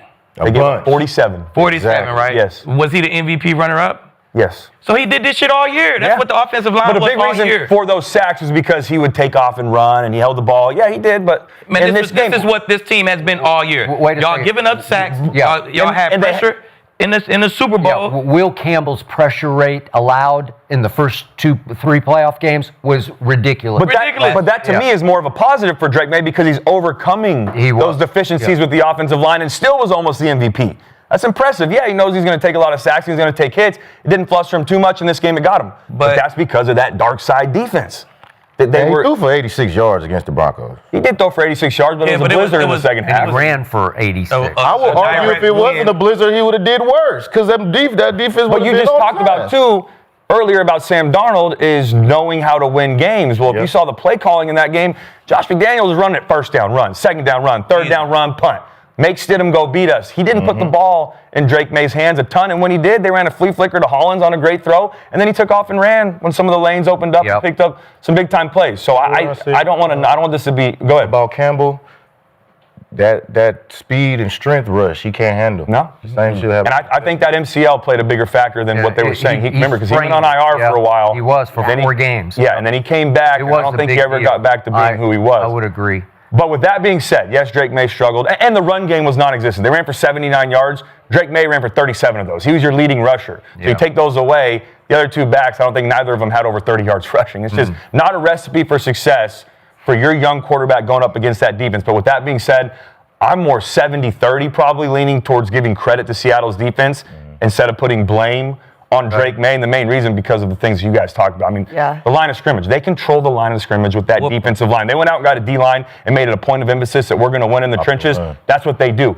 Go find plays on tape where they're getting blown off the football. I promise you that you can't. They either stay at the line of scrimmage, keep a strong off arm, and then shed and react, or they play on the other side of the line of scrimmage in the offensive backfield. Then in the back end with the linebackers and the safeties. They have so much talent. I've talked a lot about this scheme, but the versatility that they have on that roster allows them to do so many different things from a personnel standpoint and a schematical standpoint. Last night, Eamon Warrior was playing linebacker for the majority of the game. They're playing dime, and they're saying, hey, we're not worried about having a lighter box because he's big and he can play and stop the run as well. When you can do that and then play coverage off of it, it's just so much of an advantage for a defense. And then the last thing was the three things that describe this defense for me and Mike MacDonald's play calling is unique, unconventional, and unpredictable. And a great example for that is, and we talked about it, but that last play that was, not last play, but the play that was the interception for a touchdown. What they did on that play is they come out, they just hit Hunter Henry on 3rd and 8 for a first down. Well, New England was going up tempo, so they wanted to go no huddle, right? That's what I was talking about. So they go no huddle. Hey, get up there, line up, let's call a play. Well, as a quarterback, I'm anticipating the defense to just go, hey, sky check, get the cover 3. Let's go cloud, get the cover 2, line up and snap it because you don't have time to get a play call in. But Mike MacDonald trusting his guys, you see him, it cuts to him, and he has the play sheet in front of his face. They're calling a pressure look. So New England is in a 2-jet protection, which means 4-down lineman to the Sam linebacker. The back has Mike to Will to full scan. The only thing that can hurt you is a wham pressure or anything coming from that side, which is Will plus Mike. That's exactly what they brought. But Drake Maye isn't ready for that because they're going no huddle. The other thing, too, that they did off of that was when you get a Mike Will pressure or a Mike Sam pressure, most of the time the safety's going to rotate and they're going to play a cover 3 fire zone behind it. They don't do that. What they do is they play cover 6 behind it, they cloud the boundary, they go match cover 4 to the field, and they let Eamon Warrior on the backside just cover the entire middle of the field, and he can do that. The only thing you can do as a quarterback to solve that problem, make a Roger call to 13, who's the Mike, change the protection there, or you throw hot off of that pressure. You see Diggs look at him because he's expecting the throw, but Drake Maye thought that he could beat the pressure with the throw, which was a go ball. You can't do it. It's a learning lesson. He didn't get it figured out. But because of those disguises with the coverage, because of them running a pressure look when you're going no huddle, it just is so difficult to go out there and attack that defense. So I got to give more credit to that defense more so than the blame on Drake Maye. Good points. But allow me to conclude this topic by telling my Bronco brothers here that we need to admit that game would have been much better last night with Bo Nix in it. Oh, it would have been amazing. Hey, it would have been fun. I'm not sure you would have won, but he would have at least made it extremely watchable. And last night became pretty unwatchable. Yeah. You know, Bo would have took off. Bo would have, the bigger the game, turn up. bigger the Bo now. Well, I'm actually surprised. So 60% of the chat is putting this on Drake Maye. So different than you boys. I mean, you put it on Seattle's defense majority. So would you say that this Seattle's defense is an all-time great defense? Absolutely. Okay. And this defense all time. It's all about what you do in the biggest games, man. They had their best game in the biggest game. Yeah. Right? You come in, you shut down the MVP runner-up, and not only do you shut them down, you just make them look elementary. He's turning the ball over, throwing in interceptions, you disguise him, looks. You got players, players at every position making plays. It wasn't just one or two guys. You know, you got plays from even players that didn't make big plays, like Ernest Jones, right? Leonard Williams in the middle, Kobe Bryant on the back end. Kobe Bryant coming back for the back end of that season was huge for them. He's like the quarterback of that secondary. You know, Witherspoon, he may be the spear, but Kobe Bryant, you know, he makes everything in that communication work. He almost had a pick over the middle if he wasn't trying to knock somebody out. He hit Diggs. He was out there trying to set a tone. You know, I love that as a safety. So he almost came and got that deep ball too. That Drake just threw up. And at the end, he got a little injury, but yeah, man, they do it at all levels. Right, from the D-line to the linebackers to the secondary. You got to have a complete defense. They got a nickname now, the Dark Side, and it got a ring to it. You know, it's going to stick. Well, it's got a ring, Yeah, definitely got a ring to it. Definitely got a ring to it. But, you know, if you look at the defenses, it's ours, no fly, Legion of Boom, You know, the Ravens, like your favorite, the 85 Bears. Yeah. You know, they in that mode. They definitely in that mode. And the most importantly, they got that Lombardi. So. Now, I'm with you, Bub. I think first you got to do it in the regular season. Mm-hmm. They did in the regular season, 6 total defense, number 1 scoring defense, 3rd versus the run, and so on. They did it in the regular season. Then you got to do it in the playoffs. Man, they did in the playoffs, 15 points a game, 9 sacks, 5 takeaways. Mm-hmm. They did in the playoffs. Then you got to do it in the chip. You got to win you a chip. Man, they had their best game in the chip. They come 6 sacks and a touchdown in the chip, 3 takeaways. Yeah. You got to have a nickname. They established their nickname, that dark side. You got to have that, you know what I'm saying? I think if you get all those things, shit, you can sit at the table and argue with anybody. Now, it would help. They wasn't a top defense last year. It would help if they came back next year and balled. If they came back next year and balled, you put a little longevity to it. You know what I'm saying? It just put a little extra on it. Don't come back 2 years and ball 2 years in a row, then you really could talk with everybody. But they did the hardest part. The hardest part is being the best defense in the league, in the playoffs, win the chip with it, with your defense, and dominate in the chip with your defense. That's the hardest part. Now you just need a couple years to put a little longevity on it, man, and shit, I'm with it. They can argue with anybody. Yeah, I agree. I think they're definitely in the conversation. I'm with you too. Longevity, I think, is important because what you guys did, with the no-fly zone, the Legion of Boom for those 4 or 5 years, just consistency is key. And it looks like, with this roster, they have the ability to keep some of those core pieces on defense, so they could be really good for a long time. You got to give a lot of credit to John Schneider, their GM. Good point. They could built lose this some roster, and they also have a ton of cap win. space. We're going to talk about that in a second. If they want to add in some players as well. But yeah, no, I think they do. And you guys said all the numbers. I won't go back over them again. But number 1 scoring defense in the regular season is huge. Other stats as well. But then when you get to the playoffs, you ramp it up a little bit. I know that game against the Rams was tough, but you got to remember, that's the 3rd time that Sean McVay is preparing for this defense. So he's going to game plan some stuff. You're playing the MVP. You're playing Puka Nacua. You're playing Devontae Adams. They got a really good run game as well. So that was a difficult task for them. But they improved from the regular season and got the job done. And then in the Super Bowl, man, you come out and force New England to have 8 straight punts. They have 5 3-and-outs. And I know at the end of the day, they had 331 yards. But in reality, in the first quarter, they had 34 yards. In the second quarter, they had 12 yards. And in the third quarter, they had 32 yards. So they only had 78 yards through 3 quarters and a goose egg, 0 points. Then in the fourth quarter, they have 235. That's garbage time. But majority of that, 130 of those yards, was when the score was 29-7. And then they had another touchdown. So you can't count that against them. They're playing a lot more of prevent coverage, keeping everything underneath, want you to run the clock out. But yeah, I think they're in the conversation, and I think they've built a roster and got some key pieces starting up front with that defensive line that they can be good for a really long time. So I can't get it out of my head that just 2 weeks ago, I watched this all-time great defense at home in Seattle against the division rival Rams give up almost 500 yards and 27 points that easily could have been 34 points. It came down to 1 play for 34, and they stopped it.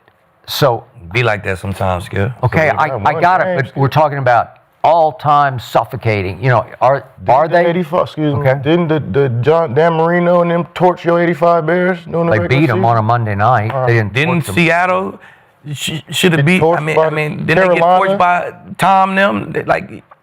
Tom them in giving the them fourth quarter, they got torched. That's what I'm saying. Tom them. threw for 124 in the fourth quarter. Exactly. So that's the Legion of Boom, right? Yeah. So I mean, it happens. And these guys, not trying to knock on them, but I thought it'd be a little more of an argument. But to that point, I would argue this is one of the greatest defenses of all time. But they had 27 against Indy and 29 against KC, 34 against Pittsburgh. But they still led the league in defense. I'm not saying that as a knock. I'm saying using those stats. This Seattle team gave up 37 to the Rams in the regular season. They still had the number 1 scoring defense. That means that they were dominant elsewhere. You're going to have those games where you play offenses that figure you out a little bit. But if it happened for 14 out of the 17, then that's pretty good. And 14 out of the 17, agreed. And then in the playoffs and in the chip. Yes. And I will give you this. The best game they played all year to me was the first Rams game at SoFi when Matt Stafford threw for a grand total of 130. And they barely hung on, and the last second field goal was about that short, and it was 21-19 Rams, right? He did throw 2 touchdowns in that game, though. Not a short one, but Darnold, Okay, so This question to me comes down to that chicken or egg question. Which came first, chicken or egg? It was Drake Maye hurt or not? If he's not hurt, then I give you they're on their way to all-time great, but I need to see them bookend it with next year. I need to see one more time around. But if Drake Maye was hurt, then I got to put an asterisk beside this performance by the Seattle defense and say versus Drake maybe, because that's what it was. It was versus Drake maybe. Wait, the 235 in the fourth ain't show you he wasn't hurt? Like, what happened? Garbage. Okay, just straight garbage. But you still got to throw the ball. Okay, though. but he's also throwing some moon ball mystery balls because he threw the interception. But that ain't because you hurt. That's because you confused. That's decision making. Yeah, that's decision making. That's because you're pressing. Yeah. I don't know. The moon ball still went 40 yards. Did it? Yeah. Hell yeah, it did. It looked like it slipped out of his hand. Seriously. That's how bad it was. I don't know. Wouldn't you credit the defense for causing that, Skip? Not that throw. The interception to Love was just so bad. It was, like you said, it's the easiest interception anybody will ever have because I have no idea what you were intending to do. So you think he did it? Maybe he was in between decisions. He was. And with, you know what I'm saying? With Murphy shit. pushing his center in his face. Yeah. You know what I'm saying? So I'm throwing it with somebody in my face. And I'm already confused. Like, shit, I don't know what to do. What if he was really hurt? And by the fourth quarter, he finally got mad instead of crying. He got mad and just said, screw it. I'm just going to throw through it. I'm going to throw through the pain. We all hurt. We even softer than we thought because he should have did that shit in the beginning because it's the Super Bowl. He's a quarterback. Not going to heal an injury. Injuries is like this in the league. Okay, quarterbacks are not like regular football players. He's not a cornerback. He's a quarterback. They're built different. They have a diva psyche that's just different than your psyche. But it's either you can play or you can't play. Okay, but this is hard to do. Right, and either you can do that or you can't. And step on that field. Either you can do it or you can't. He proved he could do it because he set a record. He did. With 235 yards in the fourth. So you can do this, right? You set a record doing it. Okay. So where was it for 3 quarters? It was mentally fucked up. That's where it was. It was on his ass. They're coming from the left. What is it? He's confused. Here they come from the right. Oh, no, it's got to be one. Even when I think, I got success, I got it. Another pick. And then also, my left tackle's giving up 14 pressures. That's another factor as well. I don't try to do too much. So one last point, if I may bring up my Dallas Cowboys, our Dallas Cowboys. So our Cowboys mutinied, right? He said. Yeah, right. Our Cowboys mutinied against zone defense, right? And that's all Seattle plays is zone. And I'm saying, well, what's the difference? So is Trevon Diggs, can he only play man? Is that, or did they just hate Eberflus and think he was a fool? It's just their style. I mean, you gotta play a better match. Yeah, so it's the style, it's the calls, it's when you call them, it's your personnel. Did you prefer to play man or zone? Shit, I really ain't care. I was really like that, Skip. I could play man and strap, or I could play off and look at the quarterback and go get. But I think you preferred zone. And this team, I'm sorry, you preferred man. This is just a straight zone team for the most part. But I got 35 picks, Skip. I probably got 8 of them in man. Yeah. So I got all my picks in zone. I love that. But, man was kind of just easier to me. But all you ever tell me about is I strapped him and I strapped him and I strapped him and him and him. It's just a little, man is just a sexier coverage than me because it ain't like I'm just playing this and you threw the ball and I got it. It's like it's me versus you. I choked you out. You ain't do nothing. You came out the game with it. Lee like to choke. Yeah, I like, you know what I'm saying? It's like it was me versus you. No, I got it. It was one-on-one. Zone is more like, you know what I'm saying, me and Bub really jumped you and whooped you. You feel me? Man is, I whooped you by myself. No, I know. That's it. And it's all got a lot to do with disguise, too. So we trying to trick you. It ain't just a head-up phase. Like, we in man's head up, beat me. Zone is like, okay, we trick you, we scamming you. Exactly. So. All right, well, looking at this defense, we can't not give credit to Mike MacDonald, right? Yeah. So no head coach has ever won a Super Bowl while calling defensive plays. So that's impressive. So TJ, Mike MacDonald proved he's currently a top 5 head coach. Very impressive. To me, numero uno. The proof is in the pudding. Yeah. You beat your favorite offensive coach twice. Shanahan and McVay. Yeah. Beat them twice when they counted. So you're saying best coach in football today? Today. Right? Okay. Coming off, what have you done for me lately? All right. I got the chip. I got the throne. I'm the king around here. I wear the jacket. I You wear feel the me? jacket. I'm the king around here. And then I come and beat your player coach. You know, I love player coaches. Get Mike Vrabel in the chip. So, and then you got to look at his history, right? With the Ravens, you know, had a top defense there. When he left, you know, and I love player coaches, but Zach Orr didn't do too great the last 2 years after he left. So it's not only what you do there, it's what they do when you leave. Do they continue to be great, or do they fall off a cliff? And they fell off a cliff. And then when he got to Seattle, you know, 2024, it was a slow improvement. They were middle of the pack in 2024. 2025, turned it up. #1 in total defense. Yeah. So, you know, defense wins championships. So as much as, and how sexy these offensive gurus are that come in and do their thing and be offensive coordinators, it's good to see a defensive coach come in, be the head coach, and call all the defensive plays and do an amazing job at it. So, yeah, he's the #1 coach in the league to me right now, #1. I don't know if I put him #1. But he definitely top 5. I think if you win the Super Bowl going into the next year, it's like an auto top 5. Yeah. Like, I don't care if you was damn 7-9 and you won all road games and won a chip. You auto top 5. Like, if I'm wearing a crown right now, that's just an automatic top 5. Then we talk about it all the time, Skip, right? If you're a defensive coach, your defense better be good. If you're an offensive coach, your offense better be good. Yep. He a defensive coach. His defense was damn good. Shit, he a young boy, third youngest coach to do it. Yep. And like Bub said, shit, he got Seattle from middle of the pack falling down to back to the top in 2 years. You did it in 2 years. You got these boys on top in 2 years. Y'all running the North. They the #1 seed in the NFC North. It's the North, right? West. NFC West. Y'all running the West. They the #1 seed in the NFC West right now. They the Super Bowl champions. They're the latest Super Bowl champions, you know what I'm saying, from the NFC West right now. So, got to be top 5. And shit, 3 of them may be in the NFC West. Oh, for sure. But he damn sure top 5 to me. Who you got at 1 right now? I don't know who won right now. I think Andy Reid. You always say Sean. Andy Reid I think still Andy Reid won. still I mean, I can't do it.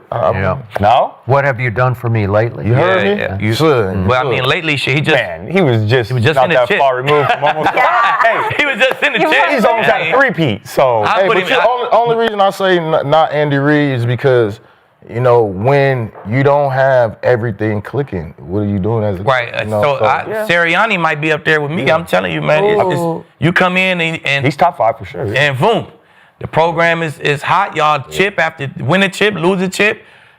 Shit, y'all still go to playoff. The year you down. If your down year is a divisional loss, I ain't all right. See, your down year with Andy Reid, you ain't make the playoffs. Yeah, that's what I'm saying. Your down year is a no playoffs. Your down year is a divisional loss. For sure.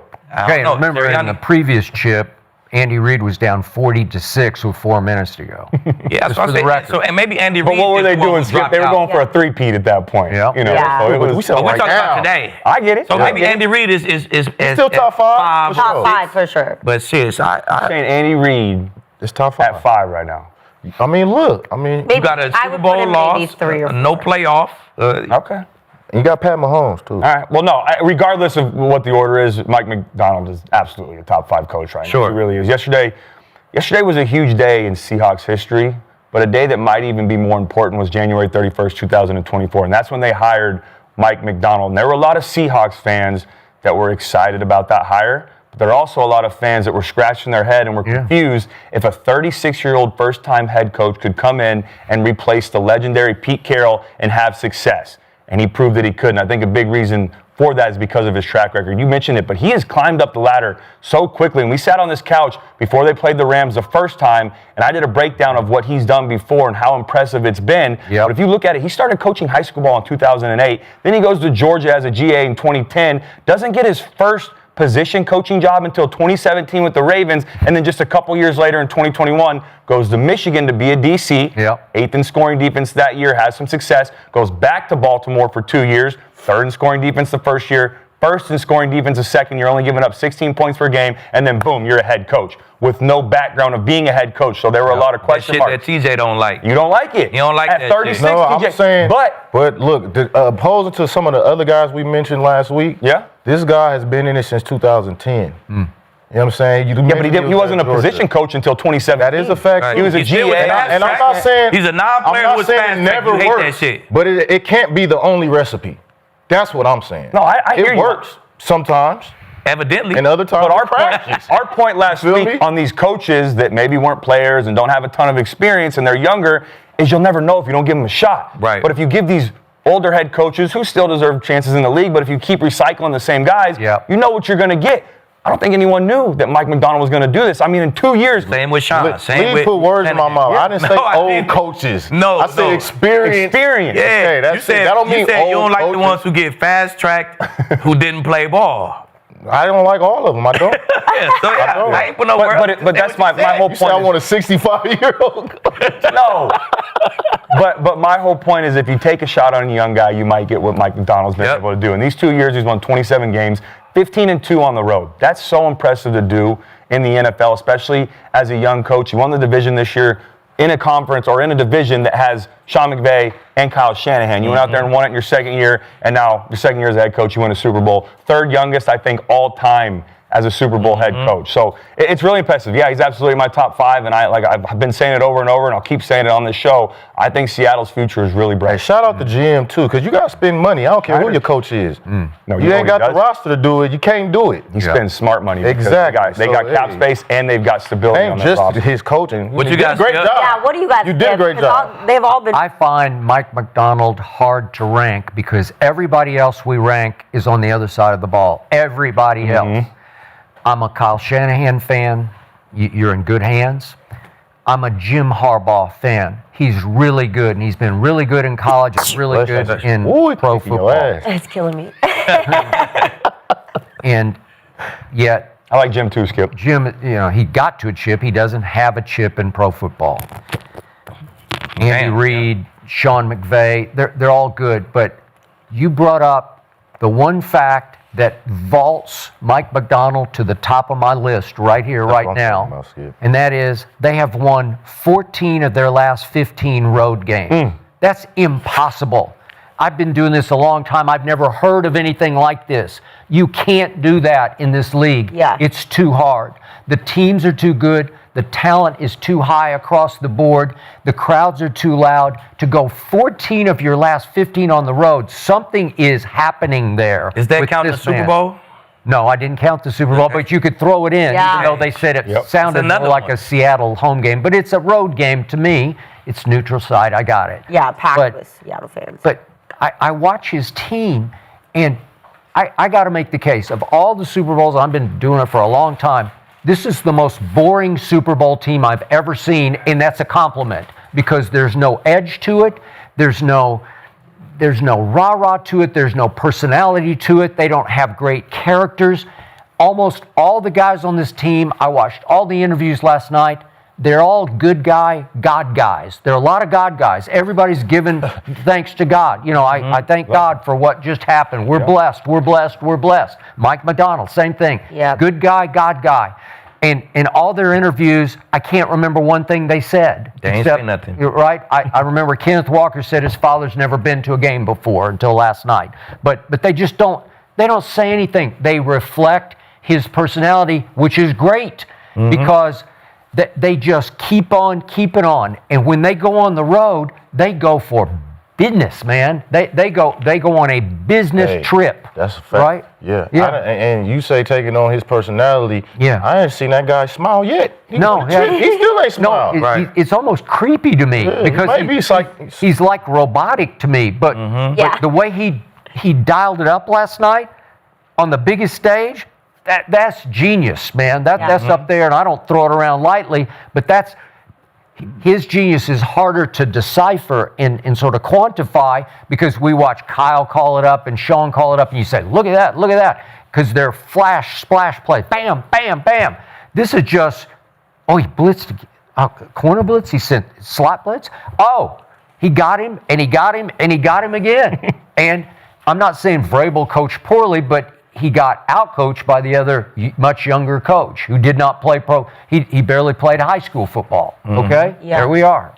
Yeah, and I agree with that. I'll say this: overall body of work, I still think Andy Reid is one, but I think MacDonald's a close second. I really do. I think he's on his way. So you got Andy Reid one. Yep. And then Mike MacDonald jumped all the other guys. Yep. Yeah. So where's Kyle Shanahan and Sean McVay? So my top 5. Let's say just out of order. The 5 guys that I would take. Reid 1 is probably the only one I know for sure. But other than that, I'd go MacDonald, Nick Sirianni, Sean McVay, and then last I'd probably go Sean Payton. So I've seen what he's doing right now. Shanahan's not on your list. Huh? Shanahan I think Shanahan's right there. He's right on the edge. Shanahan's not on my list because he don't got no chip. Yeah, he's right there though. I like Shanahan a lot, but I think for him to get over that hump and jump in the top 5 is to win the whole thing. 85% of the chat thinks he's a top 5 head coach. Oh, yeah. That's no doubt. Top 5 is not even a question. Yeah. Arguments is he won or? Well, after what people saw from Seattle, now they came out today as the favorite to win the next Super Bowl. So I want to know, do you guys have Seattle winning the next one? And if not Seattle, who do you have for Super Bowl 61? Cody?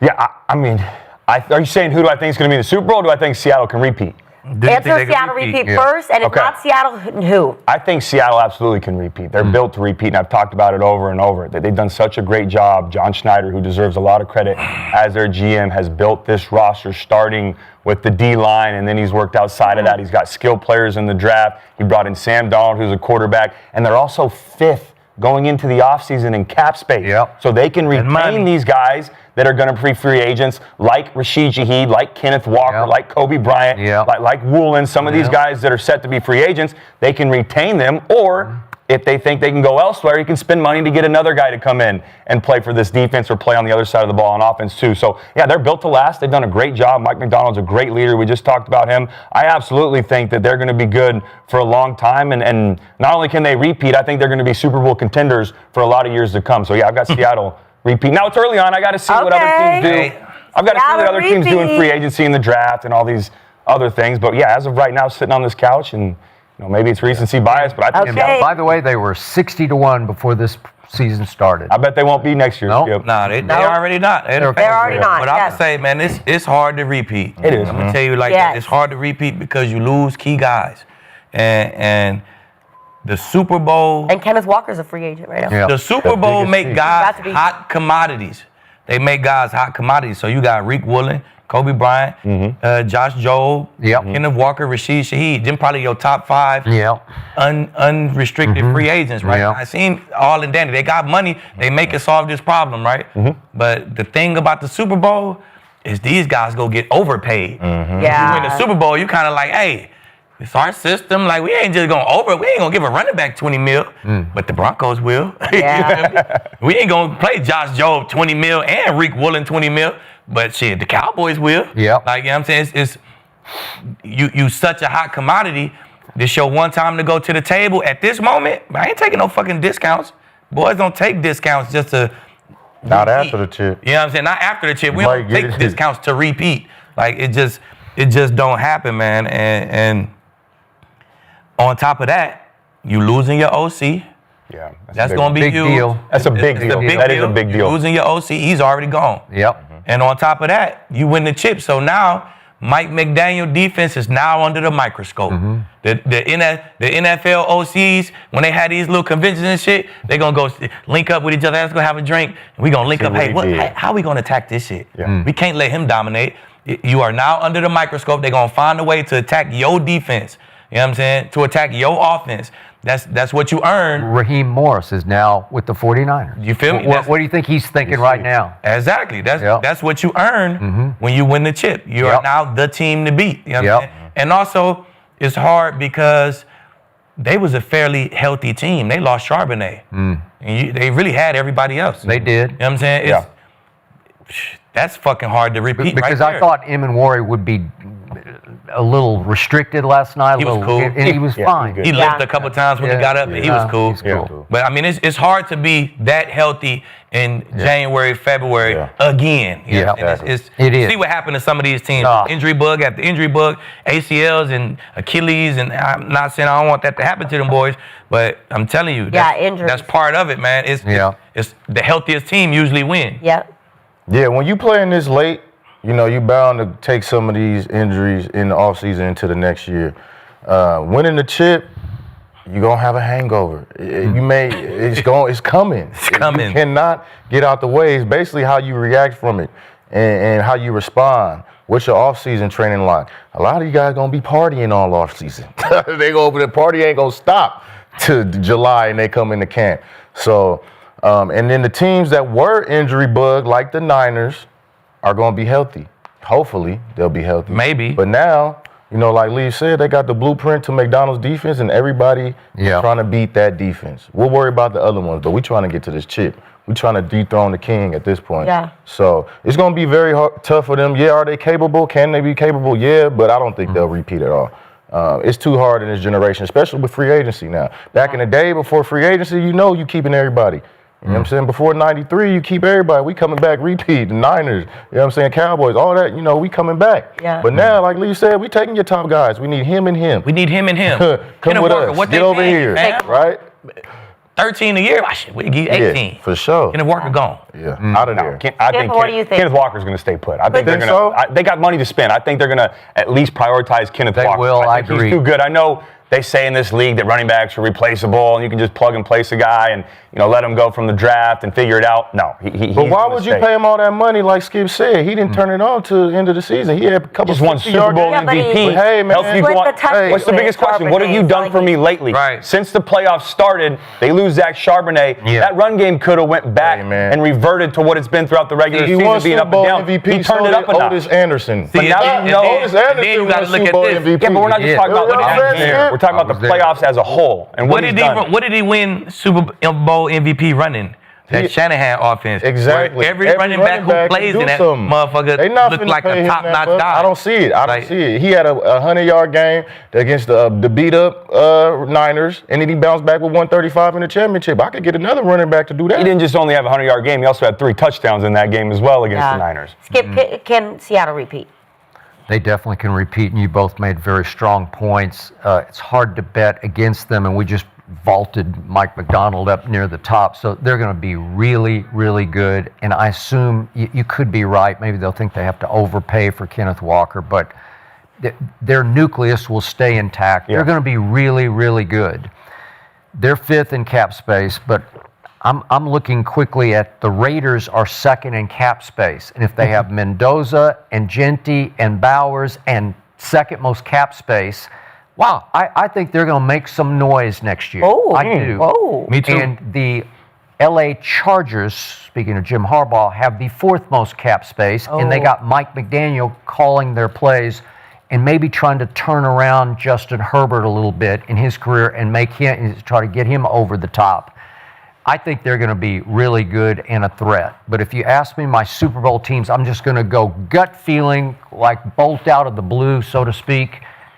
I'm going to go Bears-Bills. I just like Bears. Still riding with the Bears. Bears, If I'm going my gut feeling, Okay. I like the Bears. I like I'm the going Bears, Broncos. That's Yeah. hey, look, that's in my I went mine too, Bears. I went Broncos. Did you really? And Seattle, I did. I think Denver's going to turn it up next year. I think Bo Nix is going to come back pissed All off. right. Yeah. We can vengeance. change these picks. The Broncos time. cashing Yeah. out on the free agent, I'm Yeah. telling you. That's what I said, They though. getting one big time ass free. I don't know if it's Pickens. George Pickens, I don't know I if it's know, Kenneth yeah. Walker, Okay. but running back or receiver, I promise you, they going over. No, they'll be cool with Dobbins if he stays healthy. If I'm the Broncos, I'm going to get Pickens or I'm going to get a one outside. Yeah. Because I know I got Franklin and I got these but other you look at guys, Dobbins- Sutton, that I can work with. Give me If a Dobbins MO, he always hurt. Yeah, And more- then with me, what happened? He was balling, but then he got hurt. I just might have me like iffy. Like, I don't know if I want to pay that. Yeah. If I can go pay Kenneth Walker. Okay. A little going in his 5th year or 6th year prime, like shit.